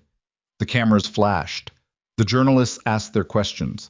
The politicians applauded the way politicians applaud things they didn't participate in building. Lucien stood at the podium and answered questions with the flat, precise economy of his public self, and then his eyes moved across the room and found her in the back without searching, which meant he'd known where she was the whole time, which she found she still noticed after all these years and still felt in the same place. She gave him the smallest nod. The kind that said, "You survived it. We survived it." He held her eyes for 2 seconds. Then he looked back at the journalist in the front row. The hallway was quiet when he found her. Late afternoon light through tall windows, the kind of light that had made up its mind about the day and was settling in for the last of it. No security in the immediate corridor. She could hear them nearby, the ambient presence that had become part of the architecture of her life, but not visible, not intrusive. He came around the corner and stopped when he saw her, and she thought about the first time she'd seen him from across a room, the stillness of him, the quality of attention that operated differently from anyone else she'd known. And she thought about how much she'd learned to read in that stillness since, and about how the reading of it had become one of the things she valued most in her daily life, which was not something she'd expected to be able to say about anything. He crossed the hallway, stopped in front of her. She looked at his face, the lines of it, the jaw that had healed slightly off from an old break, the silver-gray eyes that had looked at worse things than her and had not flinched and had, somewhere in the last 3.5 years, learned to let her look back. He reached up and cupped her face in both his hands the way he sometimes did, with the specific, unhurried care of a man still faintly amazed by something he no longer had to be afraid of losing. "You stayed," he said. She felt her eyes go warm. Not tears, quite. The precursor to them. She didn't stop it. "So did you," she said. He breathed. She felt it, the quality of it, the depth, the specific exhale of a man who has been holding something in for a very long time and has just finally set it down. "I need to tell you something," he said. She waited. "I was going to do it regardless," he said. "The disclosure, the federal cooperation, the entire process. I was going to do it regardless of what Vittorio threatened, regardless of what Hale took, regardless of what Daniel did. I want you to know that. I want you to know it wasn't you that made me choose it." She looked at him. "I know that. I know you know it. I'm telling you because—" He paused, assembling the words with the deliberateness he used for things that mattered. "Because you asked me once, very early, to give you the actual truth. And the actual truth is that I would have gotten there. Slower, harder, maybe messier. But I would have gotten there." He looked at her. "What you gave me was not the direction. I already knew the direction. You gave me someone to get there with," she said quietly. I was still for a moment. "Yes," he said. She put her hands over his where they held her face, felt the steadiness of them, the specific, uncomplicated warmth of hands that had spent 3.5 years choosing, in every small and large way, to be careful with the things they held. "Lucienne," she said. "Yes. I need to tell you something too." He waited, his full attention, all of it. "I came to New York when I was 22, she said, "with a plan for my life that was extremely detailed and left no room in it for anything I hadn't accounted for. And every time something arrived that I hadn't planned for, I shrank the plan. I made the life smaller so the unplanned things couldn't reach it." She looked at him. "I kissed you because I was afraid of being humiliated in front of a room full of people. That was the whole reason. There was nothing brave about it." She paused. "But staying, every time I chose to stay, that was mine. That was the bravest thing I've ever done, choosing something I didn't have control over. And I want you to know that I don't regret a single, not one piece of it. Not the card on the desk, not Connecticut, not Queens, not the 22 months of federal proceedings, not one piece." I was looking at her with an expression she had learned to read by now, the thing underneath the stillness, the thing that had been there since approximately the second week, but had taken much longer to surface completely. The thing that looked, when it arrived fully to the surface, like a man recognizing something he had not believed he was allowed to have. "Evelyn," he said. "Don't," she said. "Don't make it formal. Just—" She stepped into him, closed the 3 inches between them, and leaned her forehead against his chest. Felt his arms come around her, felt the steady, slow rhythm of him breathing. "Just this," she said, "just for a minute." He held her. No performance of it, no management, just his arms and his heartbeat, and the late afternoon light coming through the windows of a hallway in a city that had been, for both of them, the site of the most important demolition and construction of their lives. Outside, Manhattan continued its permanent, magnificent noise, the horns and the sirens, and the indifferent roar of 8 million people living their lives at full speed, none of whom had any idea what had just concluded in a federal courtroom and a quiet hallway and the long private accumulation of 1,000 small choices made by two specific people over 3.5 years. It didn't need to know. The city was a backdrop. It always had been. The story had never been about the city. She listened to his heartbeat, steady, real, present. "What happens now?" she said, into his chest. He was quiet for a moment. She felt him think about it, genuinely, without the prepared answer, in the specific way he thought about things when he wasn't managing them. "Now," he said, "we build something." She lifted her head, looked at him. What kind of something? The almost smile arrived. She had seen it hundreds of times now, and it still did the same thing to her, which she had decided was information rather than weakness. "The kind we decide on," he said, "together, with no criminal infrastructure and full federal clearance and—" He paused. "With significantly better than even odds." She looked at him. At the face that had become, over 3.5 years of impossible conditions, the most familiar landscape in her life. At the silver-gray eyes that had looked at her from the beginning like she was worth being careful with. She smiled. Not the professional one. Not the composed, controlled expression she'd worn as armor for most of her adult life. The actual one. The one that arrived without permission and said simply that she was in the presence of something real, significantly better than even odds, she said. "I can work with that."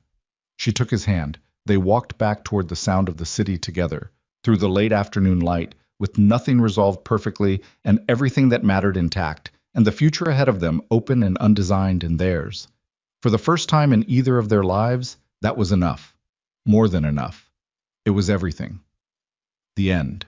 Thank you for following the story to this very last line. If Evelyn and Lucien have touched something in you, please like and comment your city name below, so I know how far this story has come.